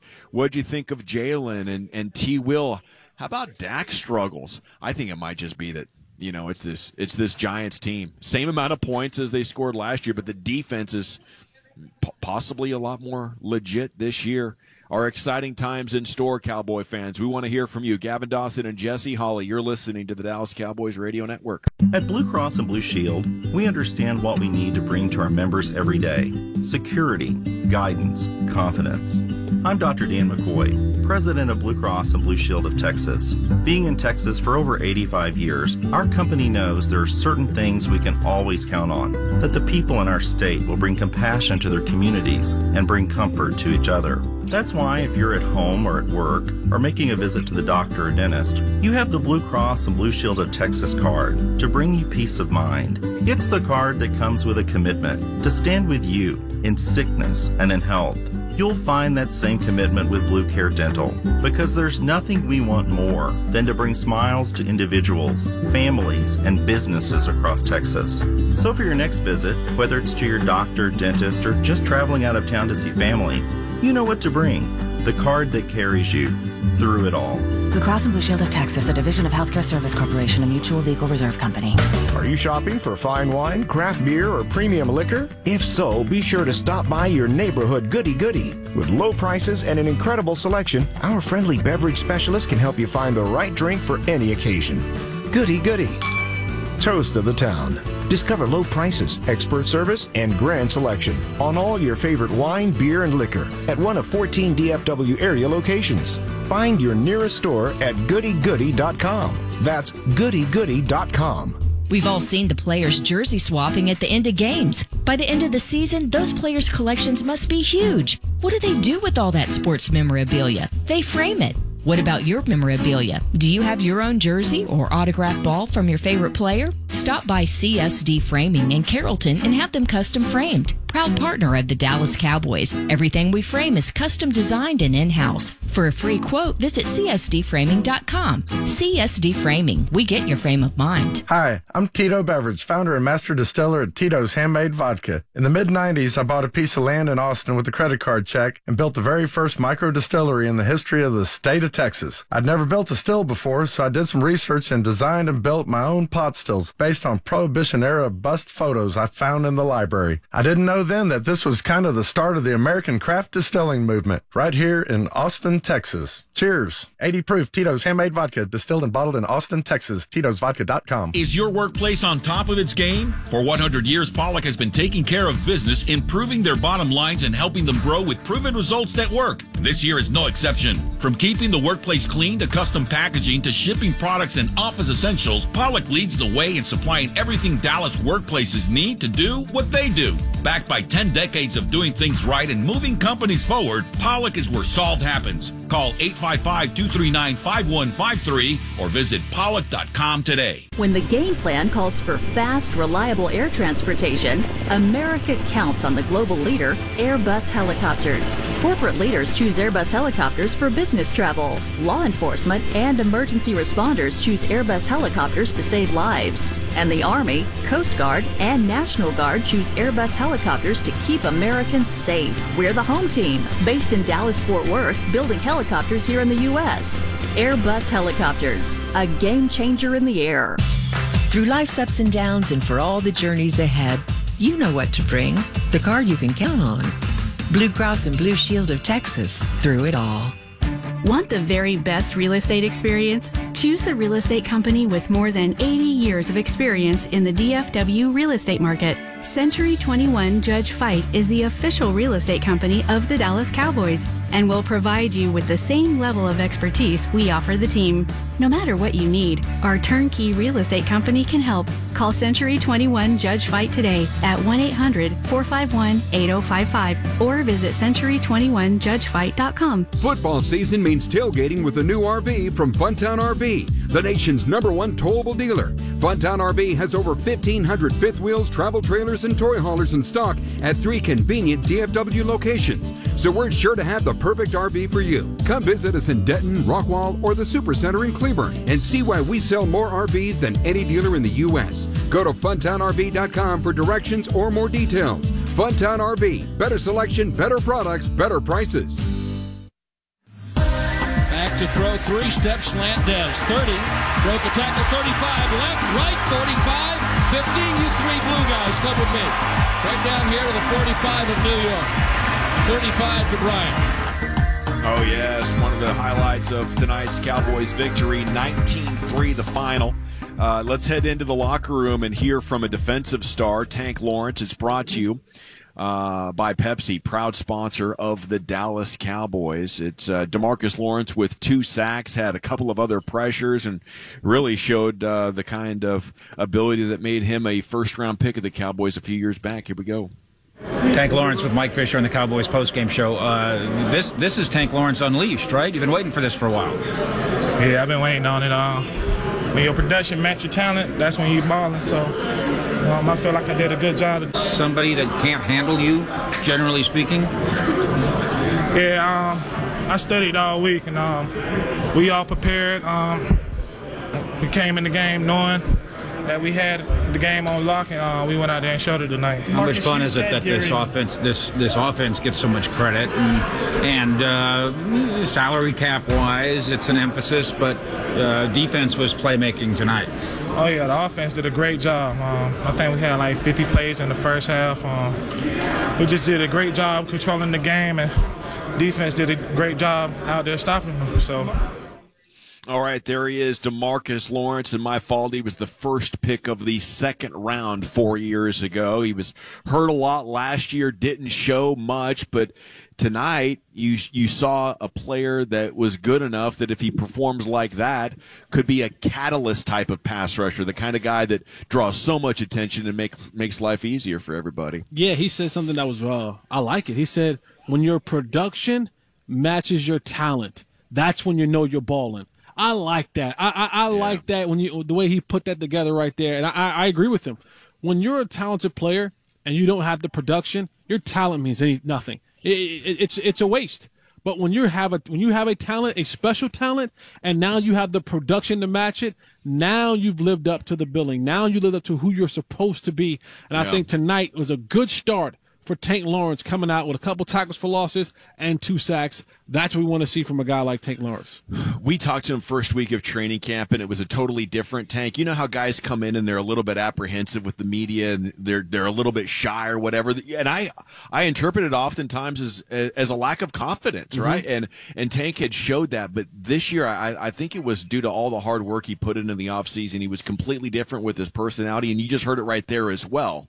there is a maturity, and there's multiple young Cowboys that are maybe approaching the end of their rookie contract or just at the beginning of their second one, and they're really coming into their prime, and you can see their confidence starting to blossom in a lot of different ways. But that's what preparation does for you. When you know you've prepared, when you know that you've done all the work that you can do, when you know that you've put in the time, energy, and effort into something, you walk with a bit of confidence. Your shoulders are back, your head is held high, and you feel some kind of way about yourself because you've put in the work. A lot of times when you have guys who aren't confident in what they do or don't speak confidently in this arena, is because they have not prepared.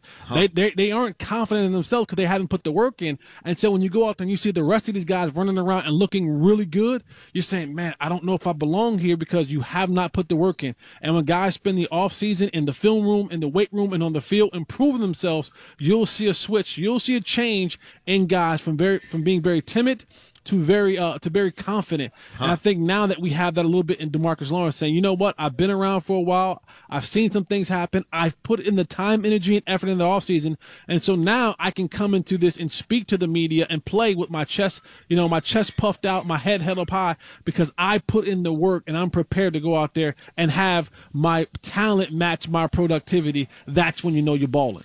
I thought we saw some of that from T. Will as well. Yeah. Even though he was hurt. And you know what?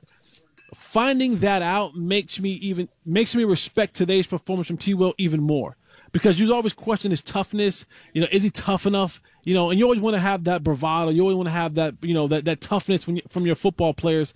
And knowing that T. Will came into this game already with a bum wheel and went out early in the game and still came back in and finished the game and had some huge plays for this team, that gained some respect for me. Not that T. Will wants it or needs it, but that gained some respect for me to know that he came into the game with the bum wheel and finished the game with the bum wheel and he led the team in receiving yards today. Very impressive indeed, and the Cowboys beat the Giants 19-3. They'd lost 3 times in a row to New York.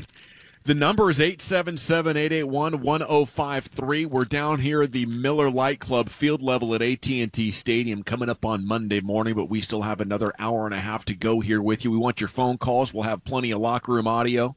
Let's start back at the top here. Line 1 is Jacob in New Mexico. Jacob, thanks for calling the Cowboys postgame show. What's on your mind tonight? Yeah, I just wanted to speak on Dak's play. I know he wasn't as sharp tonight, but what he didn't do was force any throws and give the Giants force any turnovers and give them a short field and give them easy points. No, you're absolutely right. I think it was less than ideal from Dak, especially in the first half, missing throws that we're very used to him converting. But better than either of the games he played against the Giants last year. It's progress. This New York team is tough, though. It is. I think we're going to do a lot of evaluating of this team throughout the year, and I don't think a lot of it's going to be the same as what happened tonight because of how bad the New York Giants offensive line is, number one.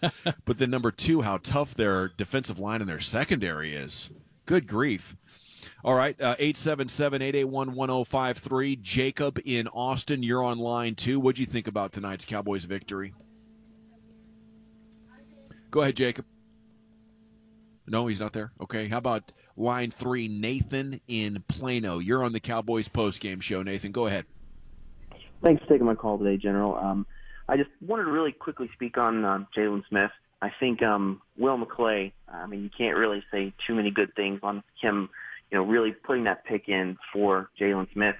And I appreciate them taking the time and the effort into Jaylon. 7 tackles, 3 of them for assists, that forced fumble. Even in the short amount of time, you can see him and Sean Lee working together really well. And even though he may only be at 80%, I'm super excited because we've got a pair of linebackers who are, for the future, going to be fantastic. Yeah, Nathan, that's what it comes down to. I don't know if Jaylon Smith is slightly above average or slightly below average or maybe significantly above average right now. Hell, maybe he's going to play into a Pro Bowler this year. But I'm very, very confident that within a couple of seasons, as that knee continues to recover, he is going to be the best player the Cowboys have on defense. I know that. I feel like at this point, based on how much we've seen him improve just in this offseason to this point, OTAs and the videos that was coming out, day one of training camp, first padded practice, to what it was tonight. 10 days ago. You're already watching this learning curve just shooting, boy. 10 days ago, we had Jerry Jones on the station. He said, we're going to take our time. Justin Durant and Jaylon Smith are the same person. We're not going to give them 40, 50 snaps a game. And all of a sudden, a week later, yeah, he's better than Justin Durant. He's better than old man Durant. That's for sure. I mean, Justin. Sorry, that to me is just it's unbelievable. He just continues to prove people wrong, and I love it. Somebody that's going about it with such a positive spirit, right? Because it's such an incredible example for everybody on the team and off. Let's pause 10 seconds for station identification on the Dallas Cowboys radio network. This is the exclusive home of Dallas Cowboys football. KRLD FM and HD1, Dallas, Fort Worth. Let's go, Cowboys. Okay, we can hear from Travis Frederick, Tyron Smith, Anthony Brown, and your phone calls, Gavin Dawson and Jesse Hawley, as the Cowboys win 19-3, and Dallas Cowboys football will continue in a moment.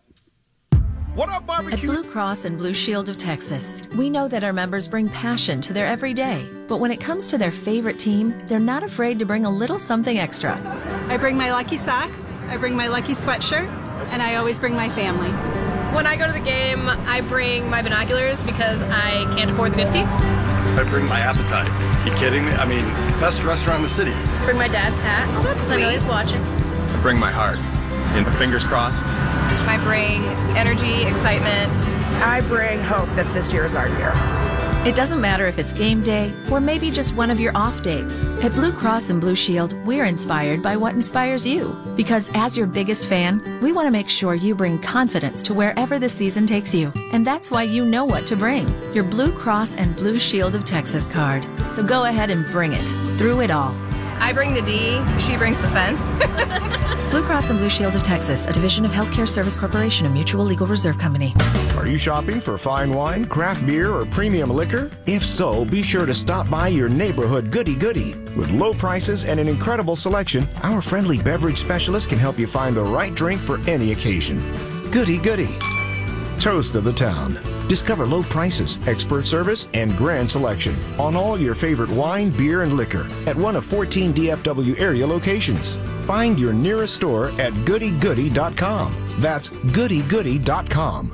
We've all seen the players jersey swapping at the end of games. By the end of the season, those players' collections must be huge. What do they do with all that sports memorabilia? They frame it. What about your memorabilia? Do you have your own jersey or autographed ball from your favorite player? Stop by CSD Framing in Carrollton and have them custom framed. Proud partner of the Dallas Cowboys. Everything we frame is custom designed and in-house. For a free quote, visit csdframing.com. CSD Framing. We get your frame of mind. Hi, everybody. It's Dak Prescott, quarterback for the Dallas Cowboys. Today's a perfect day to fill up with some new Campbell's Chunky Max soup. Chunky Max is loaded with more meat than you can handle. A lot more. We're talking 40% more than a comparable Chunky soup. Plus, Chunky Max is made with premium meats like Angus beef, grilled bison, and smoked turkey. Go on, fill up with new Campbell's Chunky Max soup. Available now at Albertsons. Campbell's Chunky Soup, official soup sponsor of the Dallas Cowboys. For over 30 years, the Dallas-based law firm of Bell Nunnally has been casting a big shadow for our clients. As one of the largest law firms in the region, Bell Nunnally is proud to include commercial litigation, mergers and acquisitions, real estate, intellectual property, and white-collar criminal defense in our extensive list of practices. Go to bellnunnally.com to learn more. That's Bell, Nunnally.com. Think big. Talk to Bell Nunnally today. Want the very best real estate experience? Choose the real estate company with more than 80 years of experience in the DFW real estate market. Century 21 Judge Fight is the official real estate company of the Dallas Cowboys and will provide you with the same level of expertise we offer the team. No matter what you need, our turnkey real estate company can help. Call Century 21 Judge Fight today at 1-800-451-8055 or visit century21judgefight.com. Ashley Home Store, the #1 furniture and mattress dealer in America and the #1 Tempur-Pedic retailer in North America, where you're treated like a valued client, not just a customer. Ashley has furniture for every room in the house and decorator accessories to make it yours, with convenient locations, personalized service from knowledgeable associates, and affordable finance plans to fit your budget. Ashley Home Store, the official furniture store of the Dallas Cowboys. Go Cowboys! Hey Cowboys fans, this is Dan Bailey. I'm a busy man during the football season. I could be kicking field goals in New York on Sunday, then back in Dallas training on Monday. No matter what city I'm in, I always make sure to drink my Bigelow tea. In fact, Bigelow teas are all over our facility and are a part of our daily routine.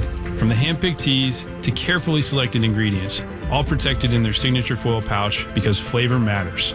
The Bigelow family knows we deserve more. So Dallas, pick up a mug, join me, and be proud to drink Bigelow tea. They say you can't judge a book by its cover, but customers will judge a product by its packaging. Choose Pollock for corrugated packaging that's custom designed for your products. We'll design and produce packaging and displays to protect your products, convey your brand, boost your sales, and meet your budget. Since 1918, Pollock has been a trusted partner in business. Pollock, where solved happens. Call 855-239-5153, 855-239-5153, or visit pollock.com. Ben and Skin, afternoons on 105.3 The Fan. 2nd down and 6. Handoff, Elliott coming right into traffic, breaks through, across the 45, down to the 40. 41-yard line. Eli Apple tackled his old college teammate. Jason Garrett, from time to time, when people ask about the offensive line and who's playing, Jason Garrett will say, the runner matters. All right, part of the drive of the game brought to you by Ford. Ford is the best in Texas. The runner definitely matters. You noticed how brilliant that run up there was by Zeke. I think he got 10 or 12 yards on that one, went right side, and there was a couple of different holes he could choose from, and then once he chose, there was a couple of different ways he could cut, and he has it all, doesn't he? That's why he's special, man. That's why having a back like that in your backfield makes your team so much better because, and we heard Dak said, he said, Zeke's the kind of back who can take a 3-yard loss and turn into a 3-yard gain, and then a 3-yard gain, he turns into a 10-yard gain. And those type of backs, when you have them on your team, like Zeke Elliott, you're better off with those kind of guys in your roster. I mean, watching him play after everything that he's been through, after not having a complete training camp really, and to come out there and perform at that level, it takes my frustration with the NFL even further. That, based on circumstantial evidence, they try to slam dunk our guy like that. It's just uncalled for, and hopefully the NFL can get their stuff together when it comes to that because they owe their players, the product, they owe those people, I think, more fairness. And you know what? It's times like these when you got 3 hours for players, this is our sanctuary. Yeah. No matter what's going on in the outside world, when you put your uniform on and you cross that line, you got 3 hours where you have to focus on nothing else but the game. And that's important because if your mind is somewhere else, you get your head knocked off out there. If your mind's somewhere else, you get your quarterback head knocked off out there. And so you have to go out there and just lock in and lose yourself in the game. Thinking it, playing it, reacting it, and then you go back to your problems later. But for that 3 hours, you're just around your brothers. You're having a good time. You're not worried about court cases and dates and evidence and who's saying this and who's saying what. You just go out there and you play football for 3 hours and you enjoy that moment. And that's what athletes like about the game is that you can go out there and lose yourself in it. Well, he lost himself in it, and he was really, really good for the Cowboys tonight, part of their 19-3 victory. Oh, I gotta ask you a little bit later on about a guy who I thought in a couple of plays didn't have his head screwed on straight or wasn't focused. That was Dez Bryant. What was it? Was it the third play of the game? Dak hikes it and looks over at Dez, and Dez is run blocking, and Dak's like, bro, this is a passing play. And he had to scramble for the first down. And it happened again in the second quarter. Yeah. So, but we promised the audio here, so we'll get to that, and then we'll take your phone calls. We'll talk about Dez a little bit later on. We got to talk about your buddy Jason Witten a little bit later on as well. Historic night for him, and he's on his way for more history. But here is the man that got the first takeaway of the season for your Dallas Cowboys. He's cornerback Anthony Brown in his second season. Anthony Brown with the big pick of the night. How does it feel to beat these Giants for the first time in your career? Feel great, man. You know, they got us last year both times. You know, we came up big today.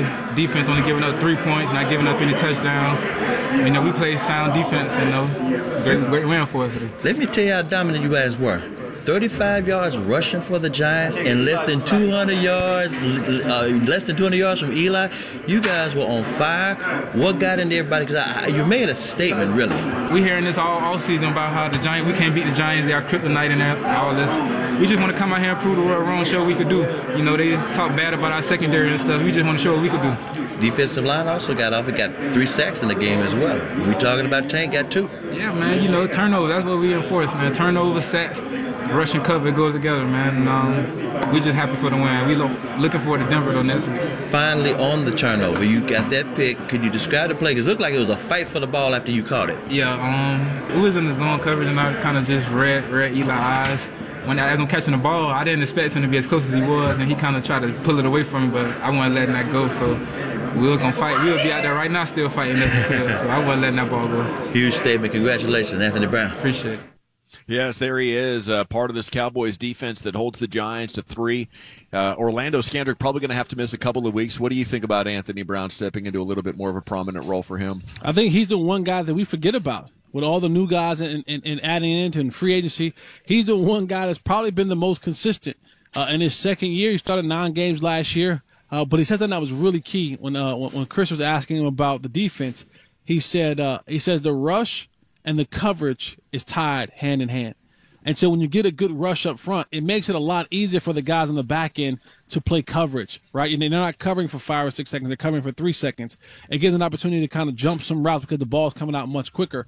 And so that's going to be important for that defensive line to get some pressure on the quarterbacks, because on the back end, it allows the cornerbacks to play more freely, play more aggressively, because the ball's coming out a lot quicker, and they're not having to cover the receivers for a very long time. What did you think of Nolan Carroll? A lot of Cowboy fans, first time they've seen him outside of an Eagles uniform. You know what? I got to go back and watch. You know, my eyes were so many other places, and I didn't kind of get a chance to get to Nolan Carroll. I was watching Jaylon Smith and watching Taco up front and watching DeMarcus Lawrence and I was watching a lot of Jeff Heath, because I'm still not.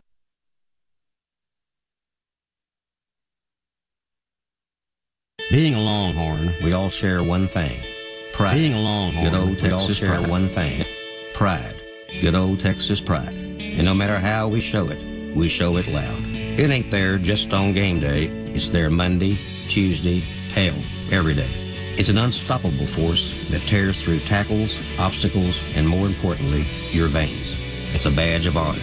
So wear it proud. We are Texas Apparel, the official gear of the Texas Longhorns. Now available at Academy Sports and Outdoors. We are Texas, wear it proud. For more than 40 years, SWBC has been helping people, companies, and financial institutions prepare to win in Texas and across the country. Visit SWBC.com to learn more. The average career of a professional football player is a little over 3 years. The average career of Acme Brick, however, is much longer. In fact, Acme Brick are guaranteed to last 100 years.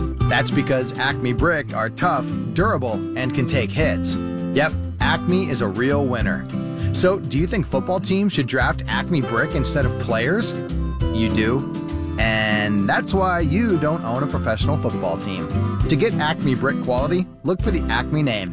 Today at Whataburger, we're cooking the all-new grilled chicken sandwich. It looks really pretty. It's a tender chicken breast filet.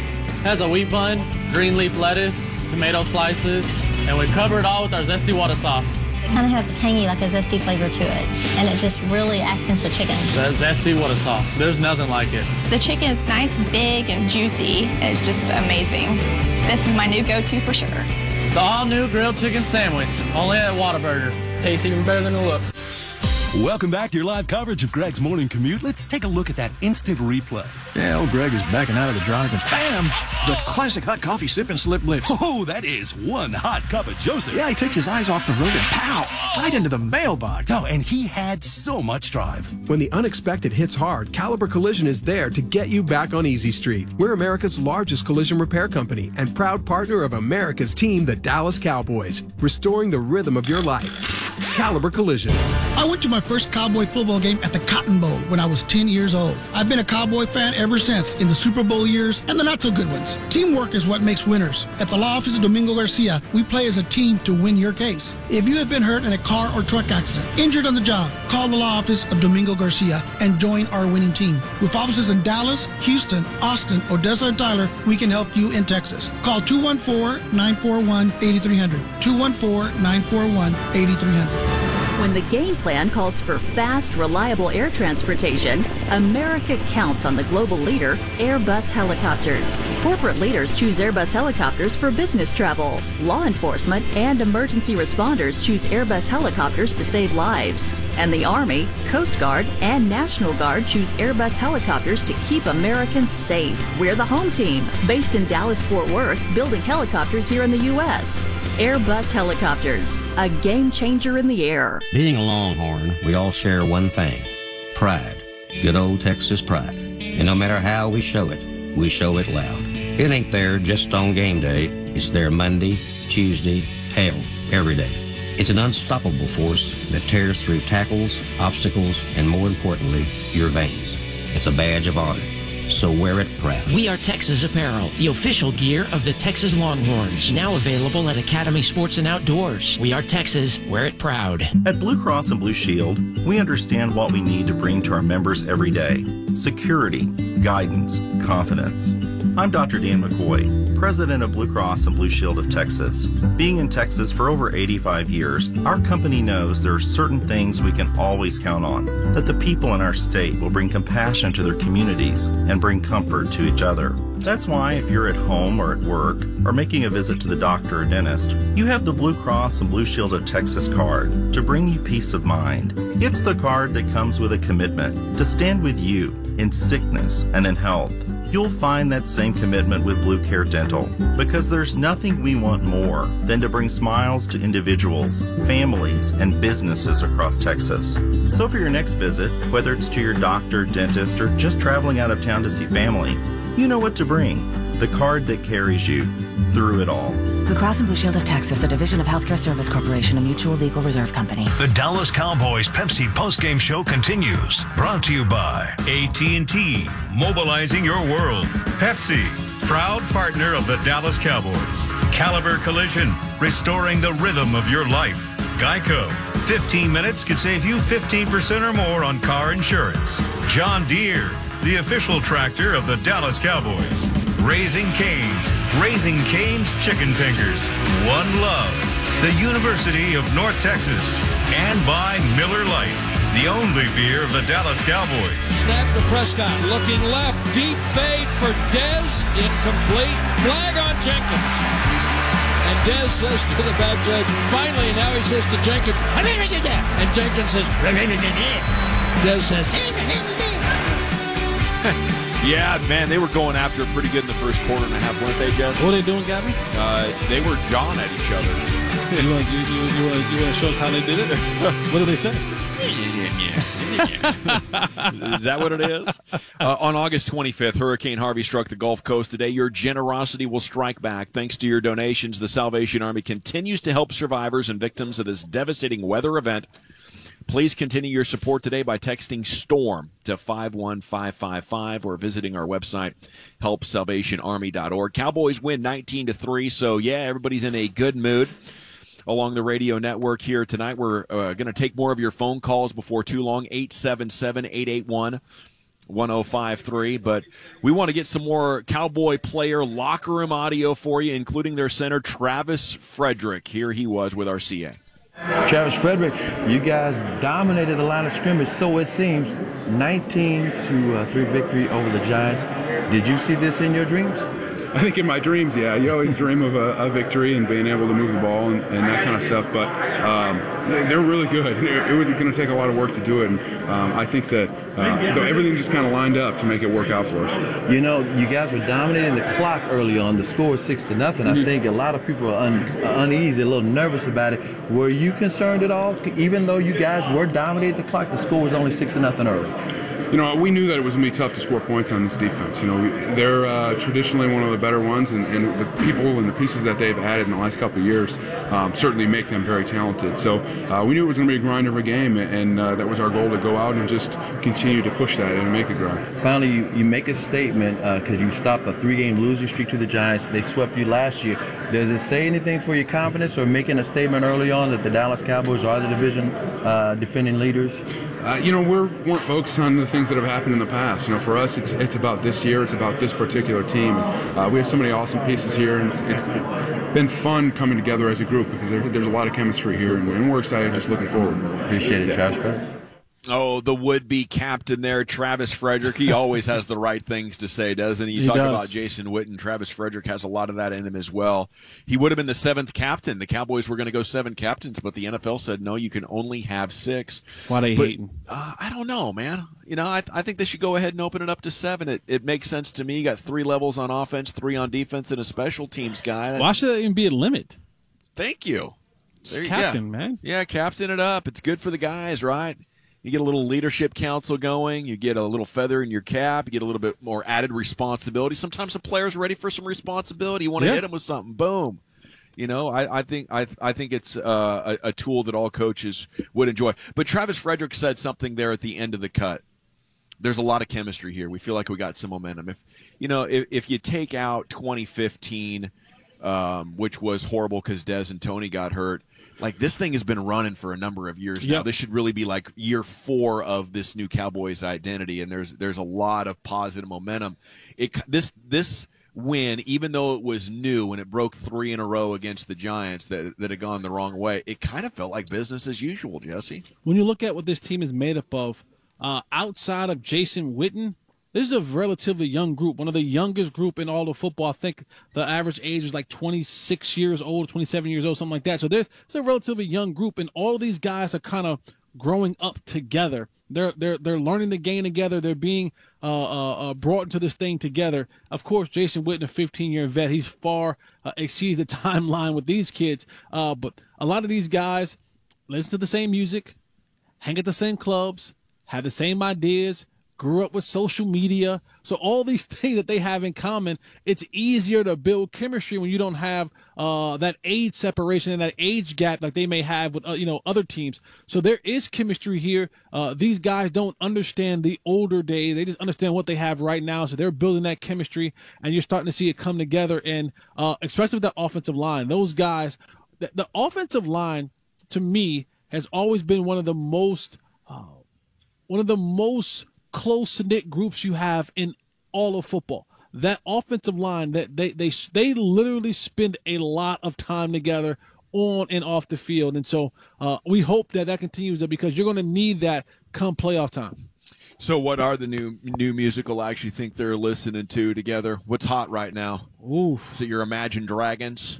I have no clue. Yeah. You're out of it now? I'm out of it. No, you're not that old, Jesse. Yeah, I'm out of it, man. You still work out with these guys. You're training them and whatnot. Aren't they requesting music? Shouldn't you be? You're our guy. Listen, I go to Pandora, and I try to find, I just put one station in, and I let it just play all day. I don't know. Little Yachty or whatever. Okay. I don't know. I don't know who these guys listen to, but they're all listening to the same music. I'm old, man. No, you know how it was when you were young. You listened to the same stuff. Yeah, absolutely. But I don't know what they're listening to now. I hear you. It's been a while for me. How about some Terrence Smith here? Big number 77 over there, the left tackle. He's so solid. He was getting the job done for Dak and the Cowboys offense out there, and here he was with CA afterwards. Terrence Smith, first of all, you guys were handling up in the trenches, and that might have set the tone. What do you think? For us, it's just doing our job and taking one play at a time. Now, you guys were dominating the clock, which is a big stat. Mm-hmm. And I think everybody was aware of that because it was only 6-0. How concerned were you that you guys weren't punching it in yet? You can't think too much about it. Can't focus too much on the score, and just, all you can do is control what we can control. And, it is what it is at the end. Okay, last question. You over here with Lyle.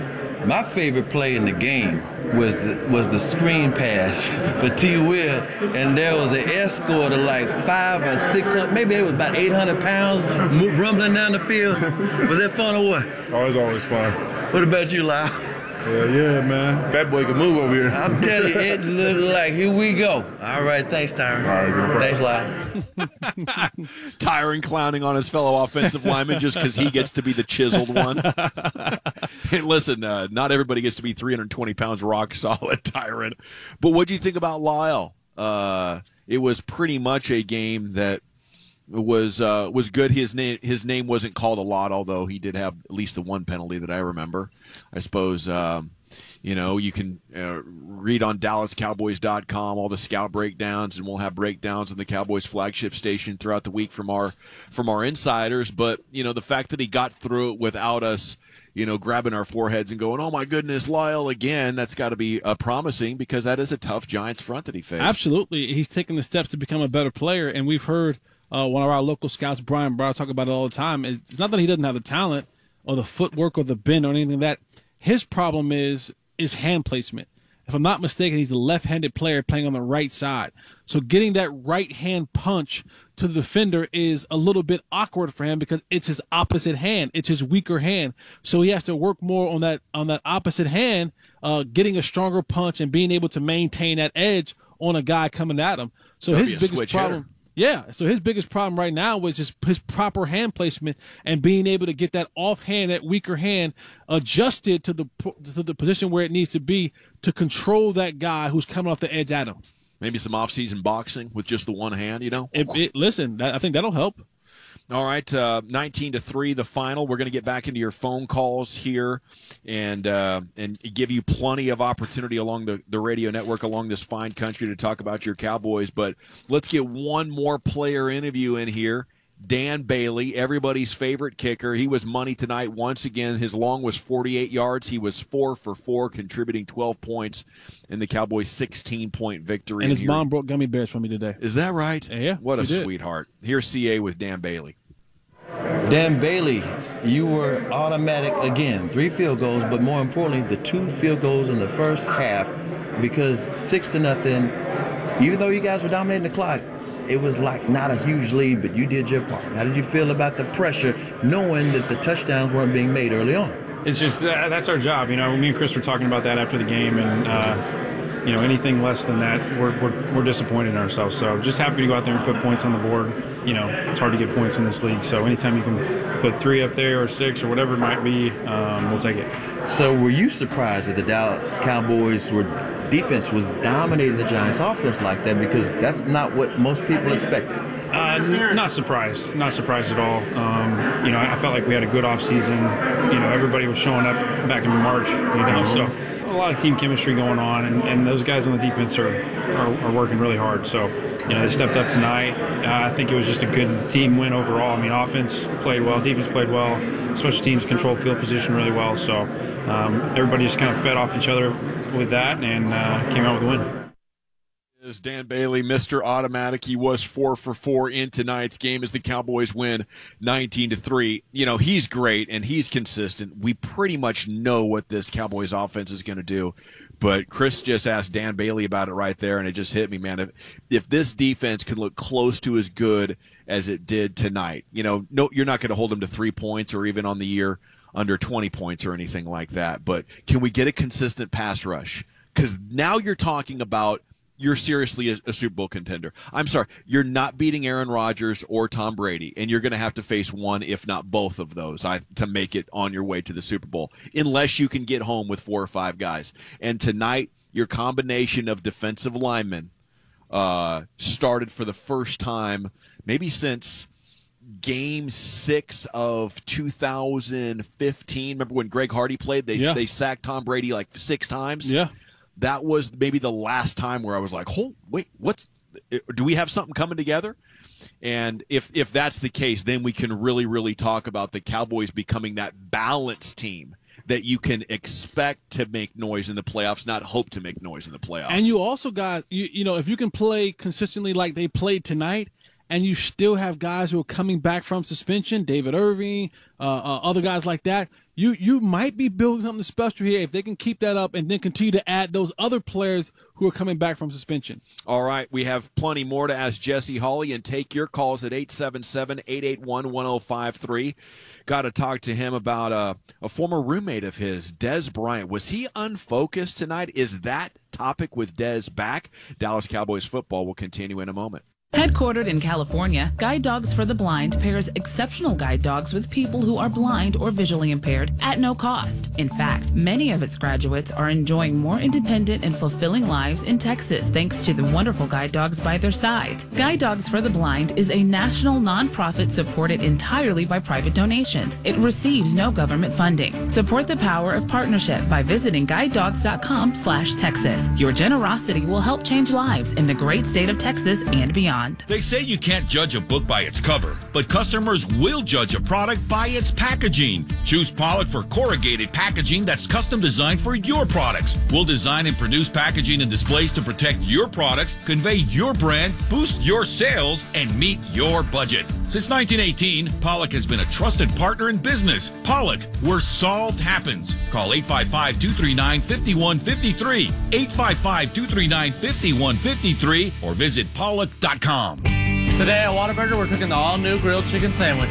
It looks really pretty. It's a tender chicken breast filet. It has a wheat bun, green leaf lettuce, tomato slices, and we cover it all with our zesty water sauce. It kind of has a tangy, like a zesty flavor to it, and it just really accents the chicken. That zesty water sauce, there's nothing like it. The chicken is nice, big, and juicy. It's just amazing. This is my new go-to for sure. The all-new grilled chicken sandwich, only at Whataburger. Tastes even better than it looks. The Dallas Cowboys, America's team, home of the Hail Mary, world champions, and some of the greatest fans in the world. At MyFlakes.com, we get it. For you, Cowboys football isn't just a season, it's a way of life. So sport your true blue pride on your car or truck with a MyFlakes.com team license plate. Go to MyFlakes.com today, choose an official Dallas Cowboys plate, create your message, and save up to 40% with a personalized 5-year term commitment. How about them Cowboys? MyFlakes.com. Hey fans, as the Cowboys look to bring home another victory, Thrown in the end zone, wide open, touchdown! Crown Royal would like to remind you to bring yourselves home safely. So after enjoying a delicious Crown Royal cocktail, call a cab or catch a ride with a designated driver, because part of being generous is being safe. Crown Royal Canadian Whiskey. Live generously and life will treat you royally.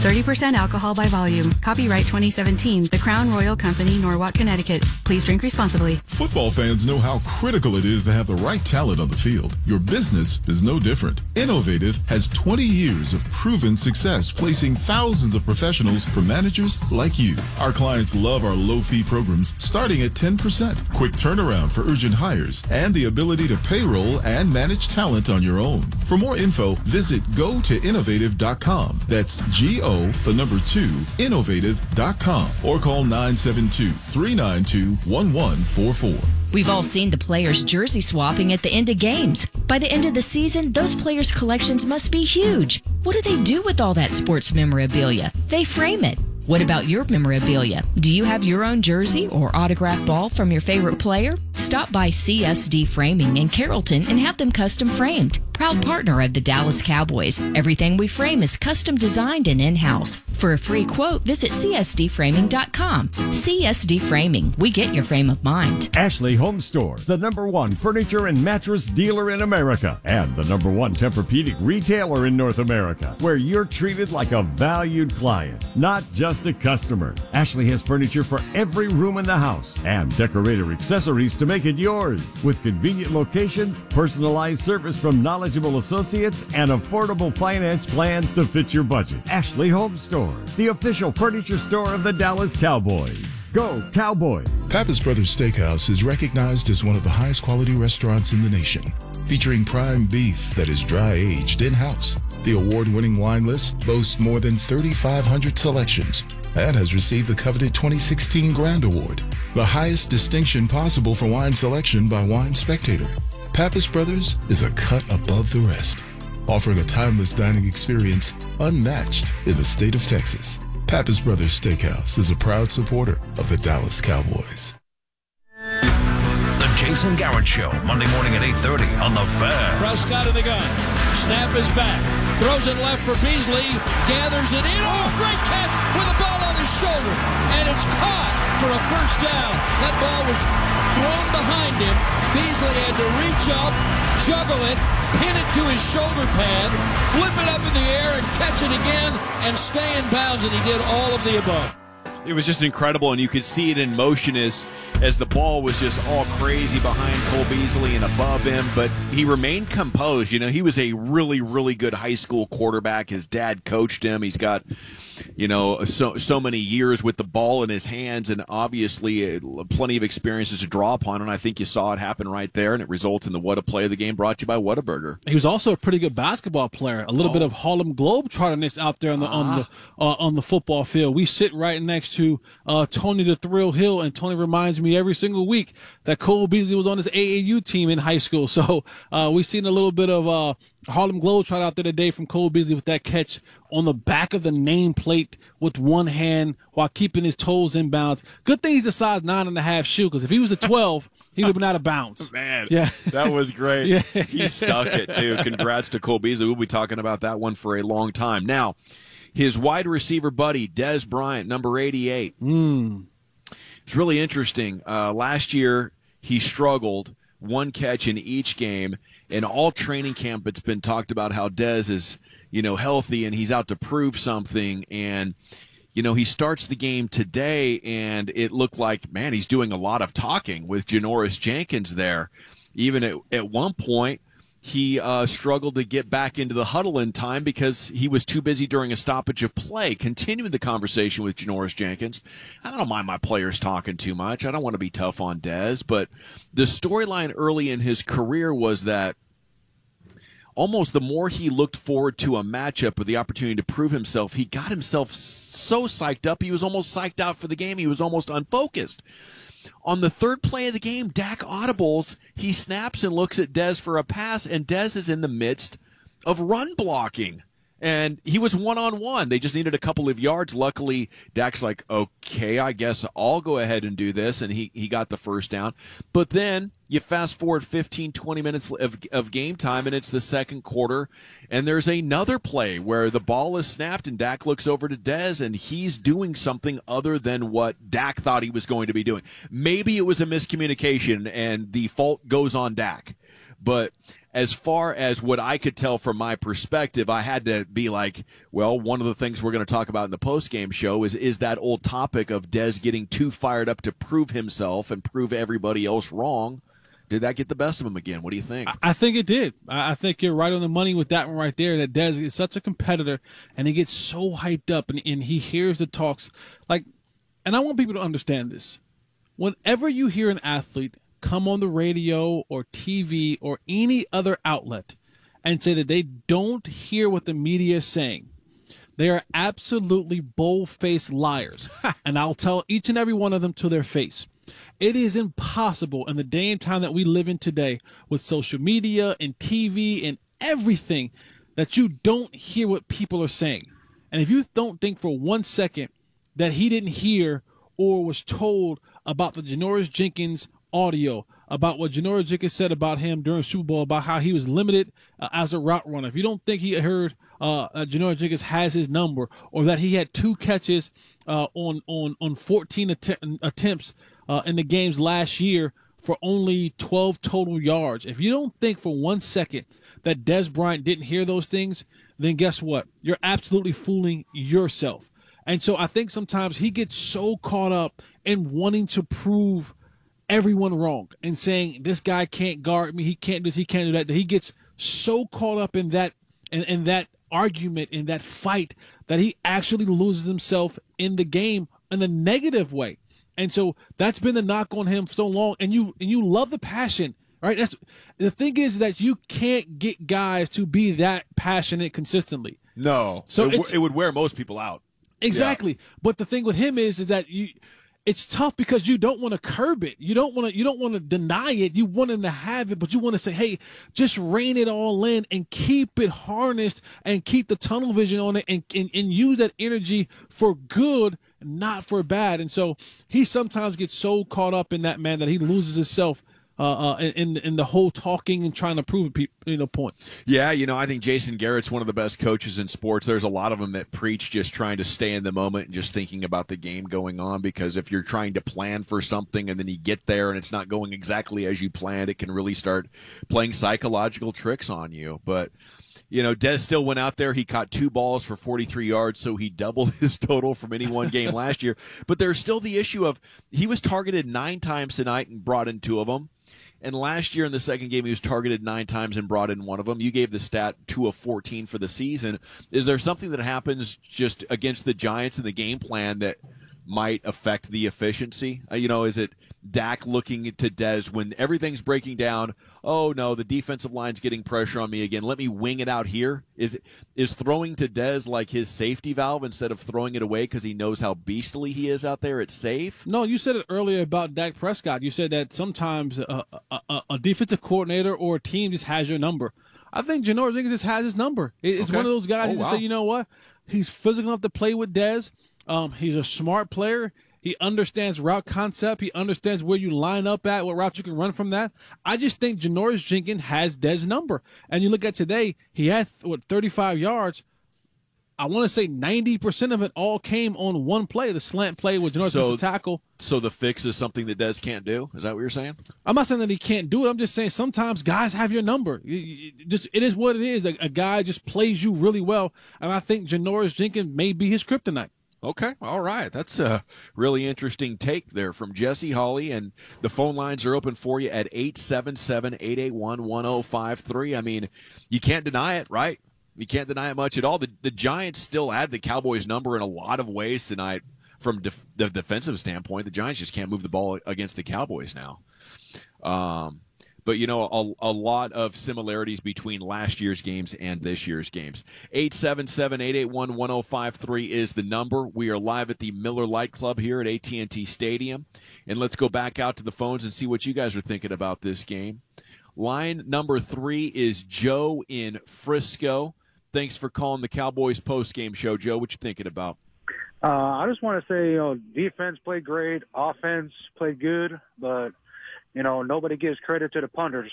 Chris Jones, he punted the ball well, kept them inside the 20.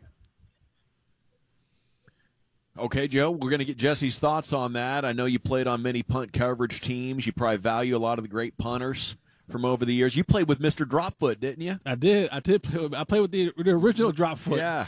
Matt McBriar, right? Matt McBriar. I played with the original Dropfoot. But I don't want to talk about punters. I don't want to talk about punters. What? You don't want to talk about punters? Joe just teed you up right here, and he called in for Frisco. He's waiting for 12 minutes, and you're going to turn him down? Joe, it's 1 o'clock in the morning, man. We don't want to talk about punters. No, I love punters. But the thing is this.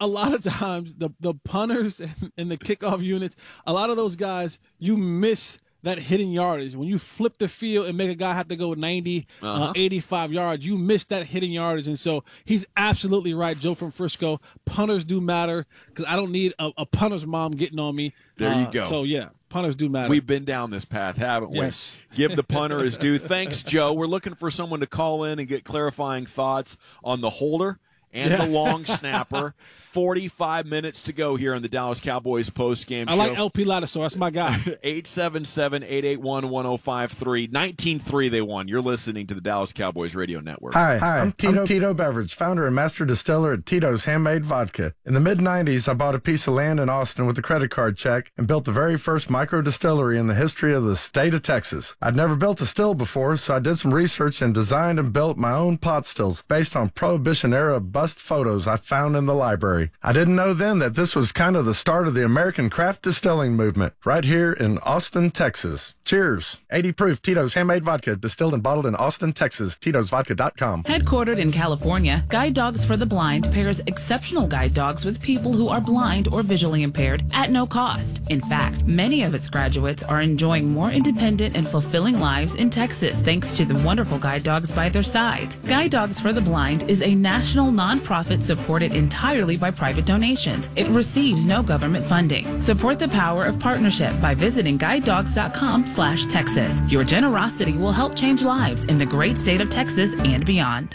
I went to my first Cowboy football game at the Cotton Bowl when I was 10 years old. I've been a Cowboy fan ever since, in the Super Bowl years and the not-so-good ones. Teamwork is what makes winners. At the law office of Domingo Garcia, we play as a team to win your case. If you have been hurt in a car or truck accident, injured on the job, call the law office of Domingo Garcia and join our winning team. With offices in Dallas, Houston, Austin, Odessa, and Tyler, we can help you in Texas. Call 214-941-8300. 214-941-8300.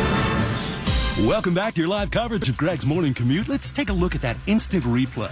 Yeah, old Greg is backing out of the drive and bam! The classic hot coffee sip and slip blitz. Oh, that is one hot cup of Joseph. Yeah, he takes his eyes off the road and pow! Right into the mailbox. Oh, and he had so much drive. When the unexpected hits hard, Caliber Collision is there to get you back on Easy Street. We're America's largest collision repair company and proud partner of America's team, the Dallas Cowboys, restoring the rhythm of your life. Caliber Collision. The Dallas Cowboys, America's team, home of the Hail Mary, world champions, and some of the greatest fans in the world. At MyFlakes.com, we get it. For you, Cowboys football isn't just a season, it's a way of life. So sport your true blue pride on your car or truck with a MyFlakes.com team license plate. Go to MyFlakes.com today. Choose an official Dallas Cowboys plate. Create your message and save up to 40% with a personalized 5-year term commitment. How about them Cowboys? MyFlakes.com. Anything can be better. That's what they say. But can anything really be better? What about the unbeatable cleaning power of Texaco with Techron? Can you beat unbeatable? Well, Texaco can. Because now, Texaco with Techron has even more cleaning power. So it's even better at cleaning up performance-robbing deposits left by low-quality gas. And cleaning up deposits brings back lost gas mileage. So your car or truck can perform its best. You can't beat that. Texaco with Techron. Driving performance. Football season means tailgating with a new RV from Funtown RV, the nation's #1 towable dealer. Funtown RV has over 1,500 fifth wheels, travel trailers, and toy haulers in stock at 3 convenient DFW locations. So we're sure to have the perfect RV for you. Come visit us in Denton, Rockwall, or the Supercenter in Cleburne and see why we sell more RVs than any dealer in the U.S. Go to funtownrv.com for directions or more details. Funtown RV. Better selection, better products, better prices. 1 box combo, please. At Raising Cane's, we do one thing, and we do it better than anyone else. So why not let our food do the talking? We hand mix our sauce in our restaurants every day, and our chicken is hand breaded when you order. Our Texas toast is grilled with just the right amount of butter and garlic. Top it all off with a fresh squeezed lemonade. Our box combo really speaks for itself. Raising Cane's, only the best chicken finger meals. One love. Looking right, looking left, pressured sack. Well, there's 3 men in the area, but Charles Tapper just got his first pro sack. Okay, welcome back. It's the Dallas Cowboys postgame show. Gavin Dawson and Jesse Hawley. The Cowboys win 19-3 tonight. Had a lot of good stuff going on with this game, including Jason Witten, a historic night, Jesse, as your former teammate made a catch that made him the all-time Cowboys leader in yards receiving, passing Michael Irvin. He's about to pass Michael Irvin on a couple of other things, and then he's going to pass a bunch of people in the NFL on a bunch of things. Brad Sham was telling us a little bit over an hour ago that he's going to end up in the top 5. Top 5 pass catcher of all time in the not-too-distant future. Pretty unbelievable, everything that he's put together and that we're getting to witness right now from him. Yeah, and he also said, that Jason Witten would have thrived and starred in the era of Tom Landry, in the era of Jimmy Johnson, and, of course, he's thriving in this era as well. This is a guy who I had an opportunity to, share space with, share a locker room with. My first 2 years in Dallas, my locker was right next to Jason Witten's, and so you got a chance just to see how these guys work. And I'm always the kind of guy who's intrigued by greatness, right? Anyone who's great that I got an opportunity to be around, I ask questions. I want to know certain things, and I want to know, what makes you great. I think there's a certain genetic makeup for great people, but it's also a certain level of the way they think. And so every day being around a guy like Jason Witten, I would ask certain questions and see certain things, and I didn't know him early in his career, but by the time I became to know Jason Witten, he was already a multiple-time Pro Bowler. He was already, at that particular time in 2009, 10, 11, was probably going to be a Hall of Famer. But this was the one guy, no matter what, no matter how many of the accolades that he had, he came to work every single day. Like, he took pride in practice. Like, that's a big thing.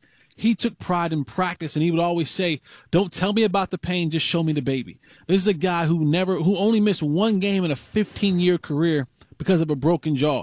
And so when you have a guy who's played that many years and done that many things, it's hard for a guy like me to sit on the training table and say, I can't practice today because of my ankle. When you got a guy out there with a lacerated spleen or with a broken hand or whatever it may be, and you're saying, wait a second, this guy, when you go to his locker, he has 10 tags on his locker for Pro Bowls, and he's going out there practicing multiple, Pro Bowls and all pros and millions of dollars and all the accolades. And you're saying, if there's anybody who should not be practicing today because of a bad foot or a back or a shoulder, it should be Jason Witten. He's saying, like, no. If I'm able to go out there and run, I'm practicing. Yeah. And that's rare for superstars. That's rare for guys who say, no, I'm practicing at all costs. Not just playing, but practicing. And also what he was in the film room, right? He was a student of the game. This was a guy who knew what was going on at all times. And so when you look at that and you start thinking about what it takes to be great, it takes that kind of effort. And believe it or not, Gavin, there's only a small space between average and great. And the problem is most people are fearful, or most people won't take the necessary steps to get out of their comfort zone, to put in a little bit of work, to hurt a little bit, to go from average to great. And Jason Witten is one of those guys who not only did it, but did it over and over and over and over again. And this is why he'll go down as one of the greatest players to ever, not just a Cowboy, to ever suit up in the National Football League. He had 7 catches for 59 yards tonight, and the Cowboys' only touchdown. He was there. It was a great catch as we wave goodbye to Rich Dalrymple here at AT&T Stadium. Talk about greatness, Rich Dalrymple. Guy that's been here for a long time himself. A long time. A little bit longer than Witten even. Yeah. 19-3 Cowboys win, though, and some great reflective thoughts from Jesse Hawley summing up Jason Witten there, who, is going to start tacking off a bunch of historical milestones. 877-881-1053. Look at this over here. The lines are full. Let's try to do this in order of who's been on hold the longest, so we'll go to line 4.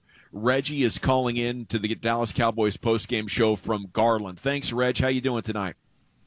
Salute to y'all, man. I appreciate y'all taking my call. You bet. I was gonna start on Dak, but Jesse got me on. He got me on Dez. I really actually love that rivalry that Dez and Jenkins has, because it's good for the game, and also because it's gonna make Dez better.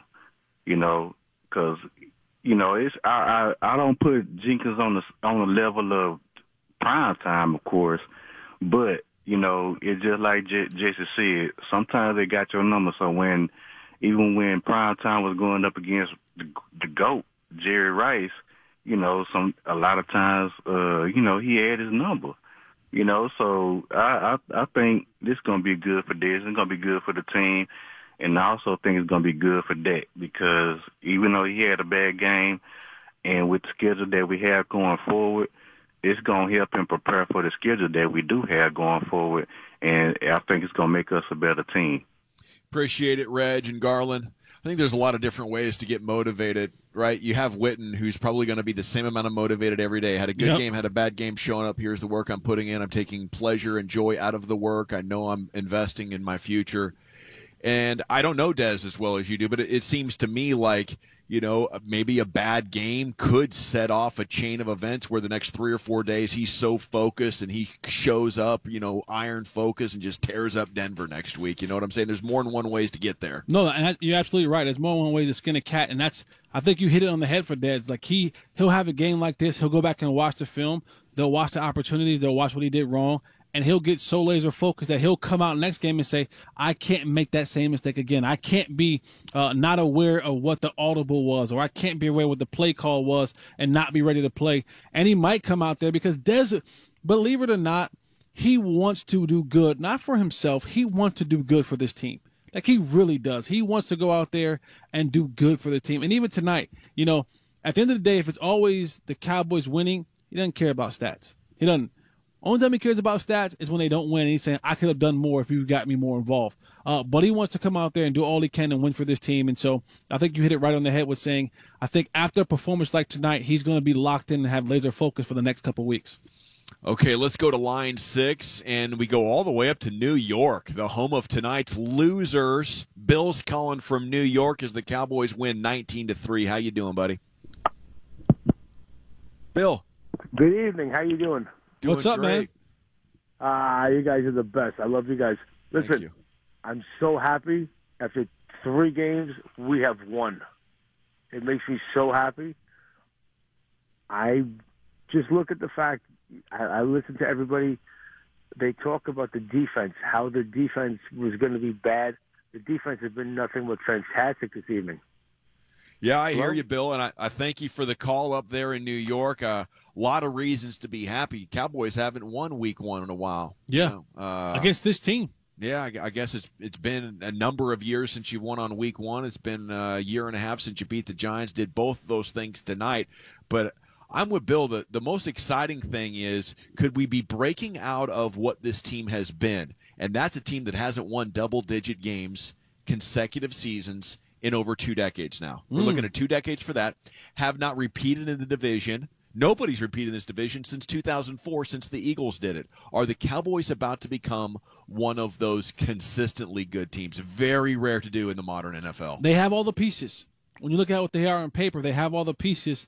This team was built to win, and this team was built to win right now. This isn't a team that was built to win 5 years from now. This team was built and designed to win right now, and you saw it last year. They came into a playoff game against Aaron Rodgers and just ran into somebody who was just on a mission, and it ended after that game. But this team is built to win. They're putting the pieces in place to win right now. And so you just hope that now this defense is finally caught up to this offense and is consistent. That's the biggest key. You can't come out and have a performance like today and then next week when you go up to Denver, lay an egg. Oh, man. You got to go out there and be consistent. Especially against Trevor Siemian. Exactly. That's what's going to make you a solid team, is when you be able to be consistent all across the board and help your team out each and every week.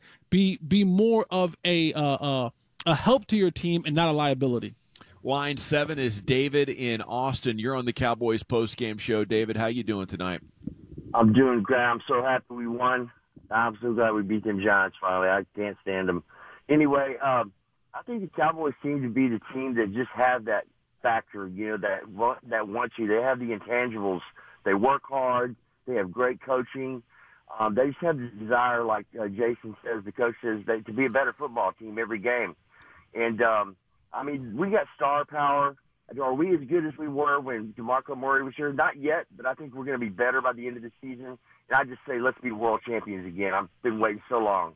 Thanks, David. Appreciate the call. I think the Cowboys are better than DeMarco Murray. They're better than that team. Yeah, all across the board. I mean, you look back on some of the defensive linemen that have been on this team, and some great guys. Nick Hayden, and George Selvey. Those were the kind of guys that were happy to be starting in the NFL and to have a job. Right. I think now you're starting to look at, a few years later, a number of assets have been spent.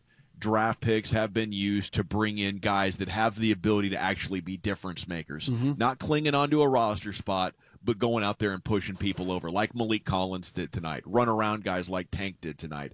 And not only that, but David Irving, DeMontre Moore, and Randy Gregory sitting suspended right now. Yeah, and you hit it right on the head again. You've been hitting on the head all night, man. You've been on it all night tonight. Getting off to a hot start. But you have guys who actually feel like they belong here. Not guys that are saying, I'm happy to be here. No, I belong here. I belong on this field. I belong in what the defensive coordinator says. I earned my jersey. I deserve to have this jersey that Rod Marinelli says. And so when you have guys like that feel like we're supposed to be here, they're going to play that way. They're going to go out there and say, let me show you why I'm supposed to be here. Let me show you why I get this jersey every single week. Not guys that saying, hey, you know what? I'm happy to be here. It's a good stop for me. I don't know where the next place is going to go for me, but while I'm here, I'll be happy. But you got guys that say, you know what? I'm here. I deserve to be here, and I'm going to show you. We have more of your phone calls in store. We'll take a look at the scoreboard and preview next week's opponent as well. Before we do any of that, we do need to pause 10 seconds for station identification here on the Dallas Cowboys Radio Network.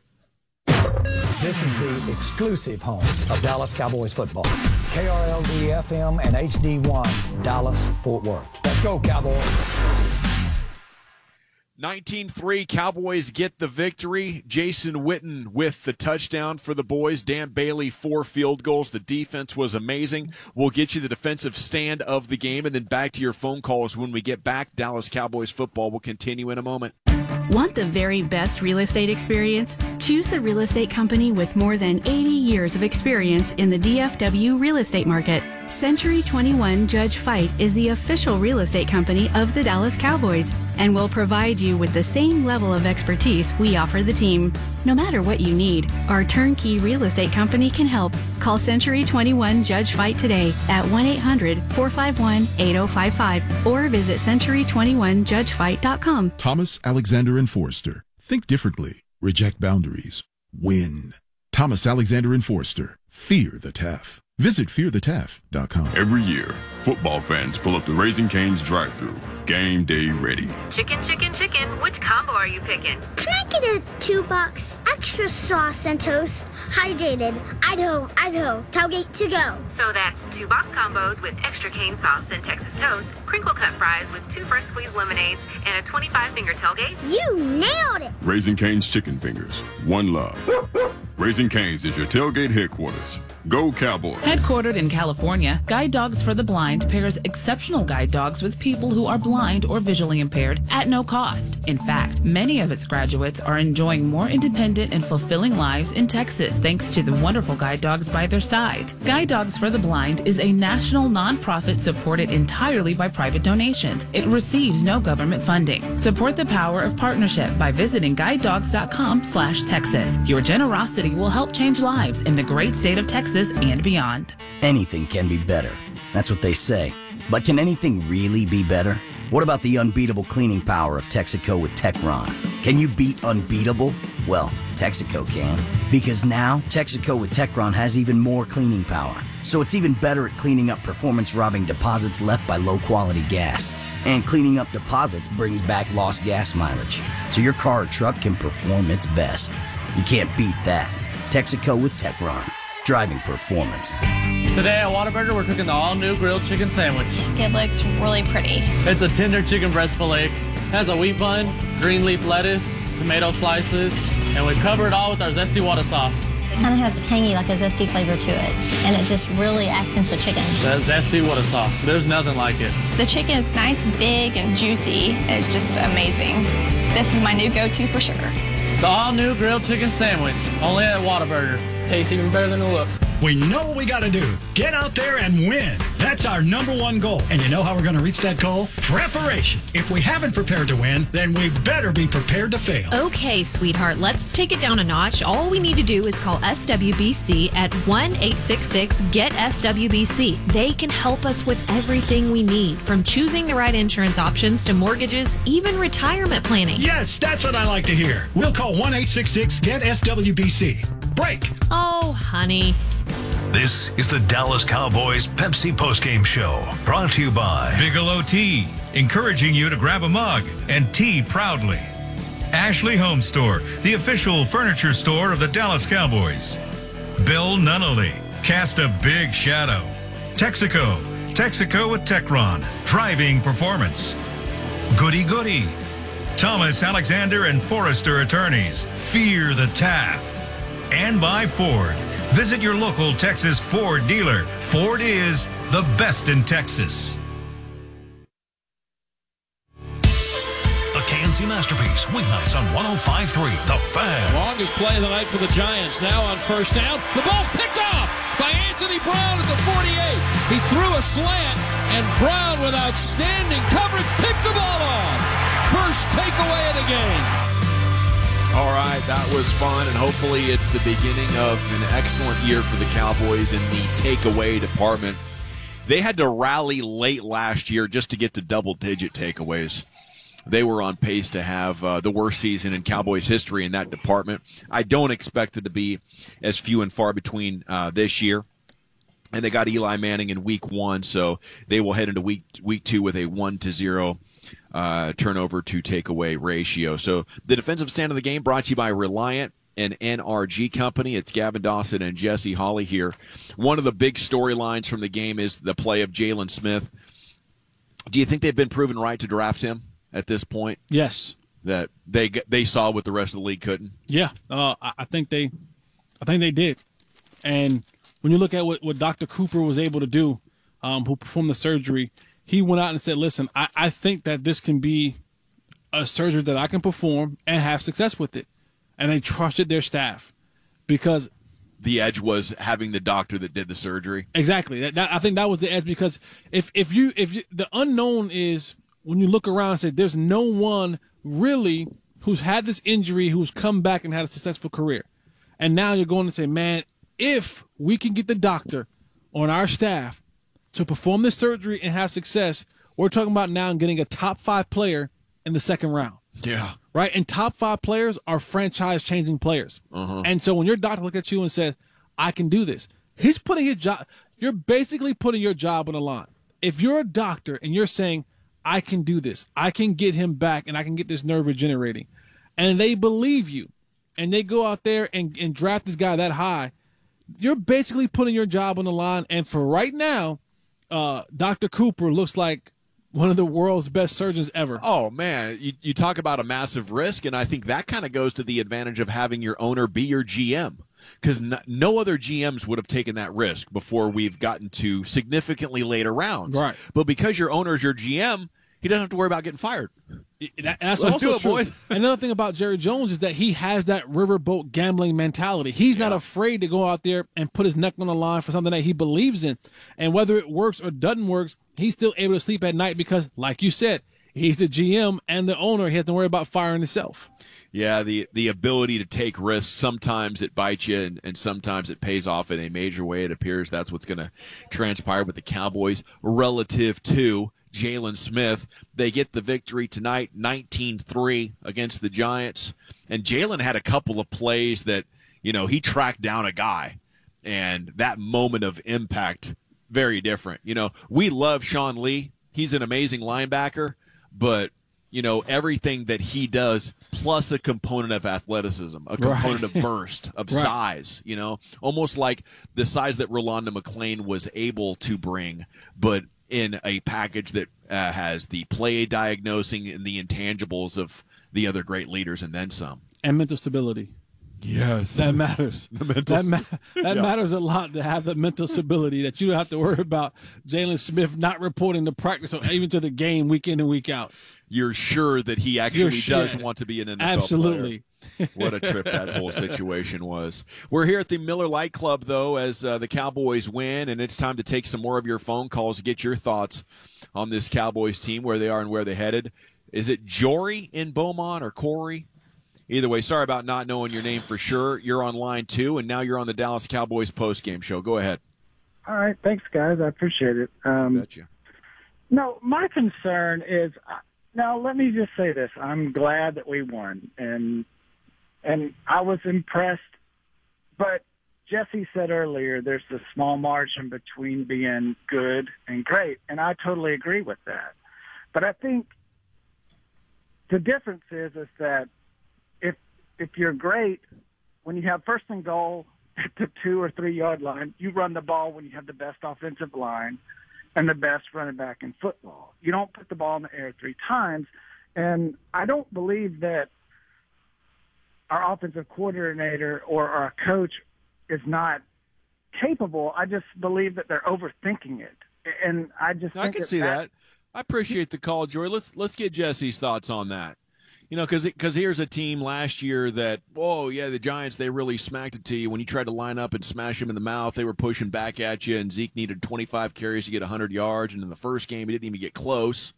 So they came out, and I thought, spread it out quite a bit more. They were going empty backfield. They were thinking, well, our opportunity's probably against their linebackers if we can just do little stuff over the middle. And that didn't work out. Got them a couple of field goals. So what do you think about the idea the Cowboys coaches overthinking it? They messed up. Yeah. Period. I mean, we don't have to overthink it. They messed up. They had a drive. They made some bad calls. They messed up. And it happens sometimes. Sometimes you outcoach yourself. You overthink some things. You may have worked on some things in practice or want to see some things how some things worked out. And sometimes, you know what? You mess up. You simply just mess up, and it's, you can't sit there and say, you know what, they're trash and we're gonna not trust them anymore. So you know what, hey, listen, we won the game, we tried some things, it didn't work, we'll scrap it, we'll get back to the lab and try something different. Every now and again, as a coach, they're not going to be 100%. They're human. Yeah. Guess what? At the end of the day, they're human, and so they're going to mess up sometimes on a drive, on a series of play calling, and the sad part about it, or whatever you want to call it, is we get the chance to judge it, right? We get a chance to judge everything that they do wrong because they're in the visible eye. But I mean, I look at it and say, if the Cowboys had that opportunity to do again, would they pass the ball 3 times in a row? Probably not. Probably not. But if they did decide to, they would probably score the touchdown.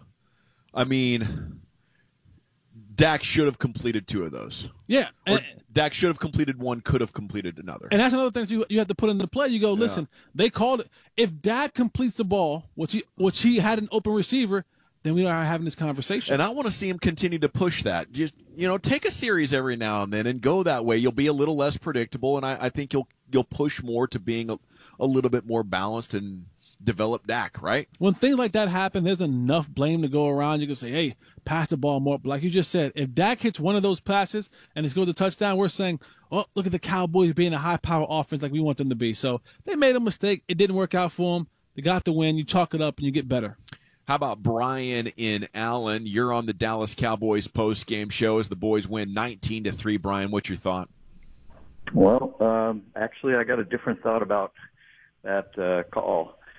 You got a fragile ego on this team, and someone who needs a push, and you've already talked about him, right? And Jason Garrett knows his players really well, and he knows how to motivate them. If he can get a TD on the score sheet for Dez, he knows Dez is going to be a much better player for him, and he's going to get him going, and then basically he's going to start living up to his potential, and that's exactly what they did last year. The same thing. They forced 4 passes to Dez, trying to get him started. It's same thing. If someone misses a shot, you go right back to him, give them the opportunity to shake it off and get their confidence back. That's why they threw 2 out of the 3 right there at the goal line. They were hoping to get him a touchdown. Unfortunately, this guy got in his head because that's what he did. Jenkins is really good, and the other guys that play Dez well, they usually are jawing at him, they're working him up, and they get into his head. That's what it is. Yeah, I think you nailed it right there. Appreciate the call. Opens the line at 877-881-1053. I mean, to get the great pass to Bryce Butler down the sideline, and then you're sitting there at 1st and 3, you got to be thinking from Jason Garrett's perspective, oh, my God, this is perfect. I get to get Dez the touchdown. He gets to feel like, see, I showed you, and we can go back to doing everything as normal. But it backfired. He didn't get either 3 of them. And now Janoris Jenkins is more inside Dez's head. Yeah. Risk-reward there, I guess, on a whole nother level, huh? Okay, let's take a break here, and then we'll come back for one more segment on the Dallas Cowboys post-game show.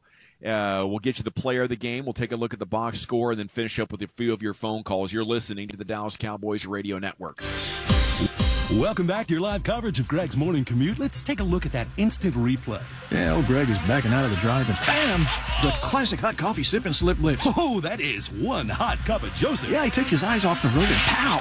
Right into the mailbox. Oh, and he had so much drive. When the unexpected hits hard, Caliber Collision is there to get you back on Easy Street. We're America's largest collision repair company and proud partner of America's team, the Dallas Cowboys, restoring the rhythm of your life. Caliber Collision. Through life's ups and downs and for all the journeys ahead, you know what to bring. The car you can count on. Blue Cross and Blue Shield of Texas, through it all. One box combo, please. At Raising Cane's, we do one thing, and we do it better than anyone else. So why not let our food do the talking? We hand mix our sauce in our restaurants every day, and our chicken is hand breaded when you order.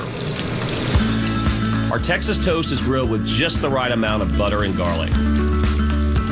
Top it all off with a fresh squeezed lemonade. Our box combo really speaks for itself. Raising Cane's, only the best chicken finger meals. One love.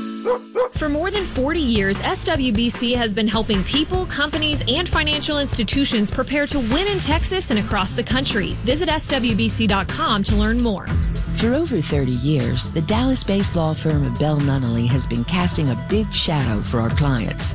As one of the largest law firms in the region, Bell Nunnally is proud to include commercial litigation, mergers and acquisitions, real estate, intellectual property, and white-collar criminal defense in our extensive list of practices. Go to bellnunnally.com to learn more. That's Bell, Nunnally.com. Think big. Talk to Bell Nunnally today. Miller Lite is the original light beer. Always brewed for more taste, with only 96 calories and 3.2 carbs. It's everything you want in a beer, and less. Miller Lite. Hold true. Great beer, great responsibility. 2017 Miller Brewing Company, Fort Worth, Texas. Average analysis, 12 fluid ounces, less than 1 gram protein, 0 grams fat.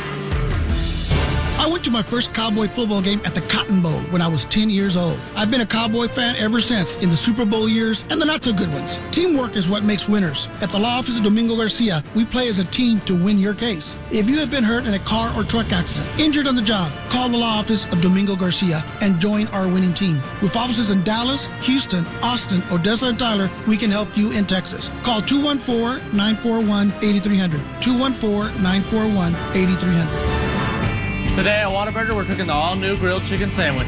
It looks really pretty. It's a tender chicken breast filet. It has a wheat bun, green leaf lettuce, tomato slices, and we cover it all with our zesty water sauce. It kind of has a tangy, like a zesty flavor to it, and it just really accents the chicken. That zesty water sauce, there's nothing like it. The chicken is nice, big, and juicy. It's just amazing. This is my new go-to for sure. The all-new grilled chicken sandwich, only at Whataburger. Tastes even better than it looks. Tight end is to the left. 3 receivers to the right. Elliott to the left of Prescott, who's in the gun. And a play fake and a slant to the post to Witten. Into the end zone. Touchdown. Big hugs for the GOAT. All right. It's time for the Pappas Brothers Steakhouse Player of the Game. Pappas Brothers Steakhouse, a cut above the rest, offering prime beef, dry-aged in-house, a proud supporter of the Dallas Cowboys. And there he was, your player of the game as the Cowboys win 19-3 right here at AT&T Stadium tonight. That last caller before we had to go to break, Jesse, had an interesting point. The idea that Dez has an ego that you have to soothe at some point. Like Jason Garrett and Dak over there, they're planning for the game and like, well, you know, we got to score, but while we're doing that, let's make sure we stroke Dez's ego. So, all right, answer this yes or no for me. Odell Beckham, ego? Yes. Antonio Brown, ego? Yeah. Terrell Owens, ego? Yeah. Randy Moss, ego? Yeah. Rob Gronkowski, ego? Yeah, probably. Julio Jones, ego? I'm not sure. He's quiet. My point is, we're talking about the wide receiver position. Yeah. It's a diva position. Yeah. Every wide receiver, if we mic'd up every wide receiver in the league, and I'm talking about from 1 to 100, they all think that they're open. They all think that they're the best. Great point. They all want the ball.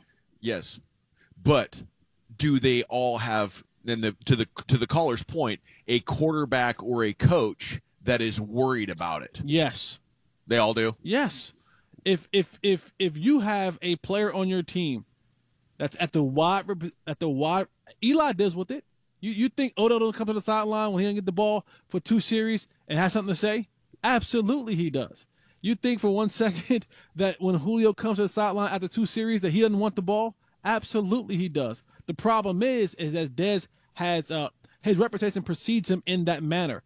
And we're not privy to watch all the other receivers, but definitely this happens all across the board to receivers. It's the divination of the receivers. Did it affect their play calling tonight in a way that negatively hurt the team? I don't know. I don't know the ends of it. You do want to get a guy like Dez involved early in the game. You want to see him get involved because you know it's going to help you out. I don't know if it's forced to him, but you want to get your best players the ball. That's nothing new. That's not brain surgery. You want to get the best guys on the field the ball as much as you possibly can. It is the Dallas Cowboys post-game show. They win 19-3. Gavin Dawson and Jesse Hawley here at the Miller Lite Club. I know that's going to be a topic several more times. Let's move along to the scoreboard here. And it was the Bills over the Jets, 21-12. Bills, first place in the AFC East. Yeah. Sounds crazy, right? LaShawn McCoy, 22 carries for 110 yards. Tyrod Taylor was pretty good, 224 yards and 2 touchdowns in the win. The Jets just looked awful. The Falcons struggled to beat the Bears. 23-17 was the final there. The Ravens blanked the Bengals 20-zip. Andy Dalton had 4 picks. He was 16 of 31. Maybe it's the end of the line in Cincinnati. It was the Steelers struggling to beat the Browns 21-18. You talk about, divisional matchup. Well, there was one where there was a lot of familiarity, and Cleveland's a team that might not win more than 4 or 5 games this year, but they gave Pittsburgh all they could handle. Le'Veon Bell had 3 yards rushing at the half, and Antonio Brown was getting shut down as well. But they rallied and end up with 3 touchdowns and get the job done. The Lions beat the Cardinals 35-23. How good is Arizona going to be this year? That's a tough one to predict at this point. Jags beat the Texans 29-7 was the final. We laughed at Barry Church when he said that team had a lot of talent on that team. They showed it today. They sure did. It didn't even need much from Blake Bortles. They got Leonard Fournette 100 yards in his debut, 1 touchdown. They hold DeAndre Hopkins to 55 yards and 1 touchdown. Raiders beat the Titans 26-16. Derek Carr with a pretty good game. Marshawn Lynch is back, 18 carries for 76 yards, and it was your buddy Tony Romo on the call in that game. Yeah, man. I can't wait to hear more from that game. I bet there's going to be some highlight reel packages put together of some of the more interesting things that Tony said. I got a chance to watch quite a bit of it, and he was doing a nice job. He had, he was working the telestrator. Yeah. He had good insights. He had quick points. With that play-by-play gig, you got to get in and out before the play-by-play guy starts taking over for the next play. I would struggle with that. I talk too much. Yeah. Well, I don't know about that. I don't know. I think, good broadcasters, they can do it as long as they want to put in the time and take the job seriously. And it was very obvious from the beginning today that Tony Romo had done that and more. I think he's going to be great. Rams beat the Colts 46-9. Hello. Jared Goff with 300 yards and a touchdown. A lot of good stuff happening for them. Todd Gurley. Packers over the Seahawks 17-9 was the final in that game. Panthers beat the 49ers 23-3. So that's it for the look at the scoreboard. We have time for a few more phone calls here. Chance for you to get your thoughts in. Jaylon Smith, Terrence Williams, Dak Prescott. Those are probably the 3 biggest names driving conversation from this. And we'll start looking forward to next week's game at Denver. How about line 4 and Kevin in Louisville? Thanks for calling the Dallas Cowboys postgame show, Kevin. What you thinking about your Cowboys? Man, I get really, really frustrated with seeing. I feel like Ezekiel Elliott's a in between the 20s player. I just feel like this offense is so good. He's so good. I mean, he should be challenging Emmett's single-season touchdown record. We need to get this guy the ball. This game looks a lot different if we get him the ball and he hits pay dirt, and I think he would tonight. Anyway, thanks, guys. Thank you, Kevin. At that point, it was 3.5 yards per carry. Shortly thereafter, Zeke took a 7-yard loss on a run. I mean, I don't think it's crazy for the Cowboys to say, boy, they have a great time stopping our run. They're gearing up for it. Let's call a pass. They don't think we could run another pass, do they? No. They love playing our run. This will surprise the hell out of them. We're down here on the 3. They think there's no way. So you hike the ball, anticipating 7 or 8 guys surging towards the line of scrimmage, and you find an easy touchdown. It didn't happen. But I don't think we can make a big picture issue out of that. It was an incident. And I think you said it perfectly last segment that, hey, they made a mistake. Yeah, they made. And here's the funny part about it, though. And you just said it. They made a call, and they just missed a throw. Yeah. The person was open. The play that they called, it was open. It just missed the throw. And that's the biggest thing is that, it's always wrong when it doesn't work out for whatever reason. But if Dak makes the throw, it's saying, woohoo, it's great. We don't talk about this anymore. So Yeah, that's the most important thing, that Dak has his accuracy for 4 quarters. It's good that they ran those plays. It's good that we saw that they ran those plays and that there were actually a guy open and running those plays, opposed to them running those plays. And you're like, what the hell are they going? There was no one open. Why would they call that play? There were guys open. Dak just missed the throws. Okay, how about let's go to Dave in Plano down here on line 6. Dave, thanks for calling the post-game show. What are your thoughts? Thanks for staying up with us. You betcha. All right, so it might be for the past couple of years, but it seems to me this team lacks a kill instinct. Early in that first half, they were giving a little bit of pressure to Eli. They had control of that ball game, and they never put it away. And then into the second half, the Giants caught a little momentum. They caught that big third down because the Cowboys were playing off a little bit and, drove down for that field goal. But it seemed to me like the defense played great game overall. However, it seemed like there was never that one moment where they decided to put the game away. Seems like they've been lacking that for the past couple of years. I'll let y'all Thanks, talk. Dave. Let's get Jesse's thoughts on that. That comes back to having players who have a killer instinct. When you have players who are just, who don't have that killer instinct, you can't apply that kind of pressure. You got guys who go out there and play hard and try really hard, but you don't have a culture and you don't have a roster of killer instincts players. So when you start putting those players in there, then you'll start having it. The Cowboys don't have that kind of personnel on this team where guys have that nasty killer instinct. Yeah, I've always felt like the killer instinct is really easy to have when you're better and you know it, right? But I think it's something that it's a culture-based thing as well. Though when you look at teams like Pittsburgh or the good Ravens defense, they had that killer instinct on their team. All right, well, for Troy Hughes back in studio and Tim Collins here at AT&T Stadium, and for Jesse Hawley, I'm Gavin Dawson. Up next at Denver, that'll be a 3:25 kickoff next week right here on the network. Dallas Cowboys football will continue in a moment. Thomas, Alexander, and Forrester. Think differently. Reject boundaries. Win. Thomas, Alexander, and Forrester. Fear the Taff. Visit fearthetaff.com. We believe the best light beer to have with friends is the original light beer. Miller Lite is always brewed for more taste with only 96 calories and 3.2 carbs. Miller Lite. Hold true. Great beer, great responsibility. 2017 Miller Brewing Company, Fort Worth, Texas. Average analysis, 12 fluid ounces, less than 1 gram protein, 0 grams fat. Football fans know how critical it is to have the right talent on the field. Your business is no different. Innovative has 20 years of proven success, placing thousands of professionals for managers like you. Our clients love our low-fee programs starting at 10%, quick turnaround for urgent hires, and the ability to payroll and manage talent on your own. For more info, visit gotoinnovative.com. That's Go2 innovative.com or call 972-392-1144. Hi everybody, it's Dak Prescott, quarterback for the Dallas Cowboys. Today's a perfect day to fill up with some new Campbell's Chunky Max soup. Chunky Max is loaded with more meat than you can handle, a lot more. We're talking 40% more than a comparable Chunky soup. Plus, Chunky Max is made with premium meats like Angus beef. 972-392-1144. Hi everybody, it's Dak Prescott, quarterback for the Dallas Cowboys. Today's a perfect day to fill up with some new Campbell's Chunky Max soup. Chunky Max is loaded with more meat than you can handle, a lot more. We're talking 40% more than a comparable Chunky soup. Plus, Chunky Max is made with premium meats like Angus beef, grilled bison, and smoked turkey. Go on, fill up with new Campbell's Chunky Max soup, available now at your local grocery store.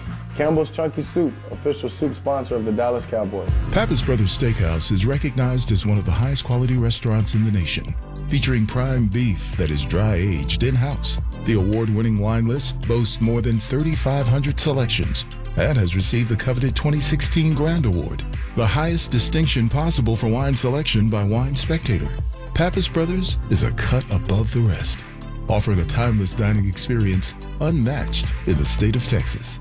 Pappas Brothers Steakhouse is a proud supporter of the Dallas Cowboys. The Cowboys don't take the field without a game plan, and neither should you. When it comes to energy needs, do what the Cowboys do and trust ProStar Energy Services to perform for your business. They offer unbiased, independent consultation with centuries of industry experience in markets, both nationally and internationally. Let us draft a strategy to help your business beat the competition with bottom-line savings on your energy bill and custom procurement and utility bill auditing solutions that keep your team focused on winning.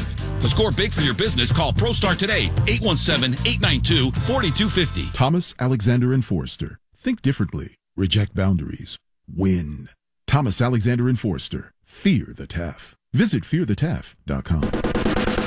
This edition of the Dallas Cowboys Pepsi Postgame Show was brought to you by AT&T, mobilizing your world. Pepsi, proud partner of the Dallas Cowboys. Caliber Collision, restoring the rhythm of your life. Geico, 15 minutes could save you 15% or more on car insurance. John Deere, the official tractor of the Dallas Cowboys. Raising Cane's chicken fingers. One Love, the University of North Texas. And by Miller Lite, the only beer of the Dallas Cowboys. The postgame show was also brought to you by Bigelow Tea, encouraging you to grab a mug and tea proudly. Ashley Home Store, the official furniture store of the Dallas Cowboys. Bill Nunnally, cast a big shadow. Texaco with Techron, driving performance. Goody Goody, Thomas, Alexander, and Forrester Attorneys, fear the TAF. And by Ford, visit your local Texas Ford dealer. Ford is the best in Texas. This has been a production of the Dallas Cowboys Radio Network. 105.3 The Fan. And Elliott, of course, just thankful to be out there on the field. Just relieved for the fact that, I'll finally get a fair trial. I'll finally get a chance to prove my innocence. And just happy that I'm able to be with these guys for as long as it's permitted and, just not having to miss time and not being away from them. Actually, that's not what happens now in the legal system, but he does get to be on the field. This has nothing to do with his guilt or innocence, actually. Now that it's in the court system, it has nothing to do with whether he actually did rough up his ex-girlfriend and whether he's guilty of domestic violence.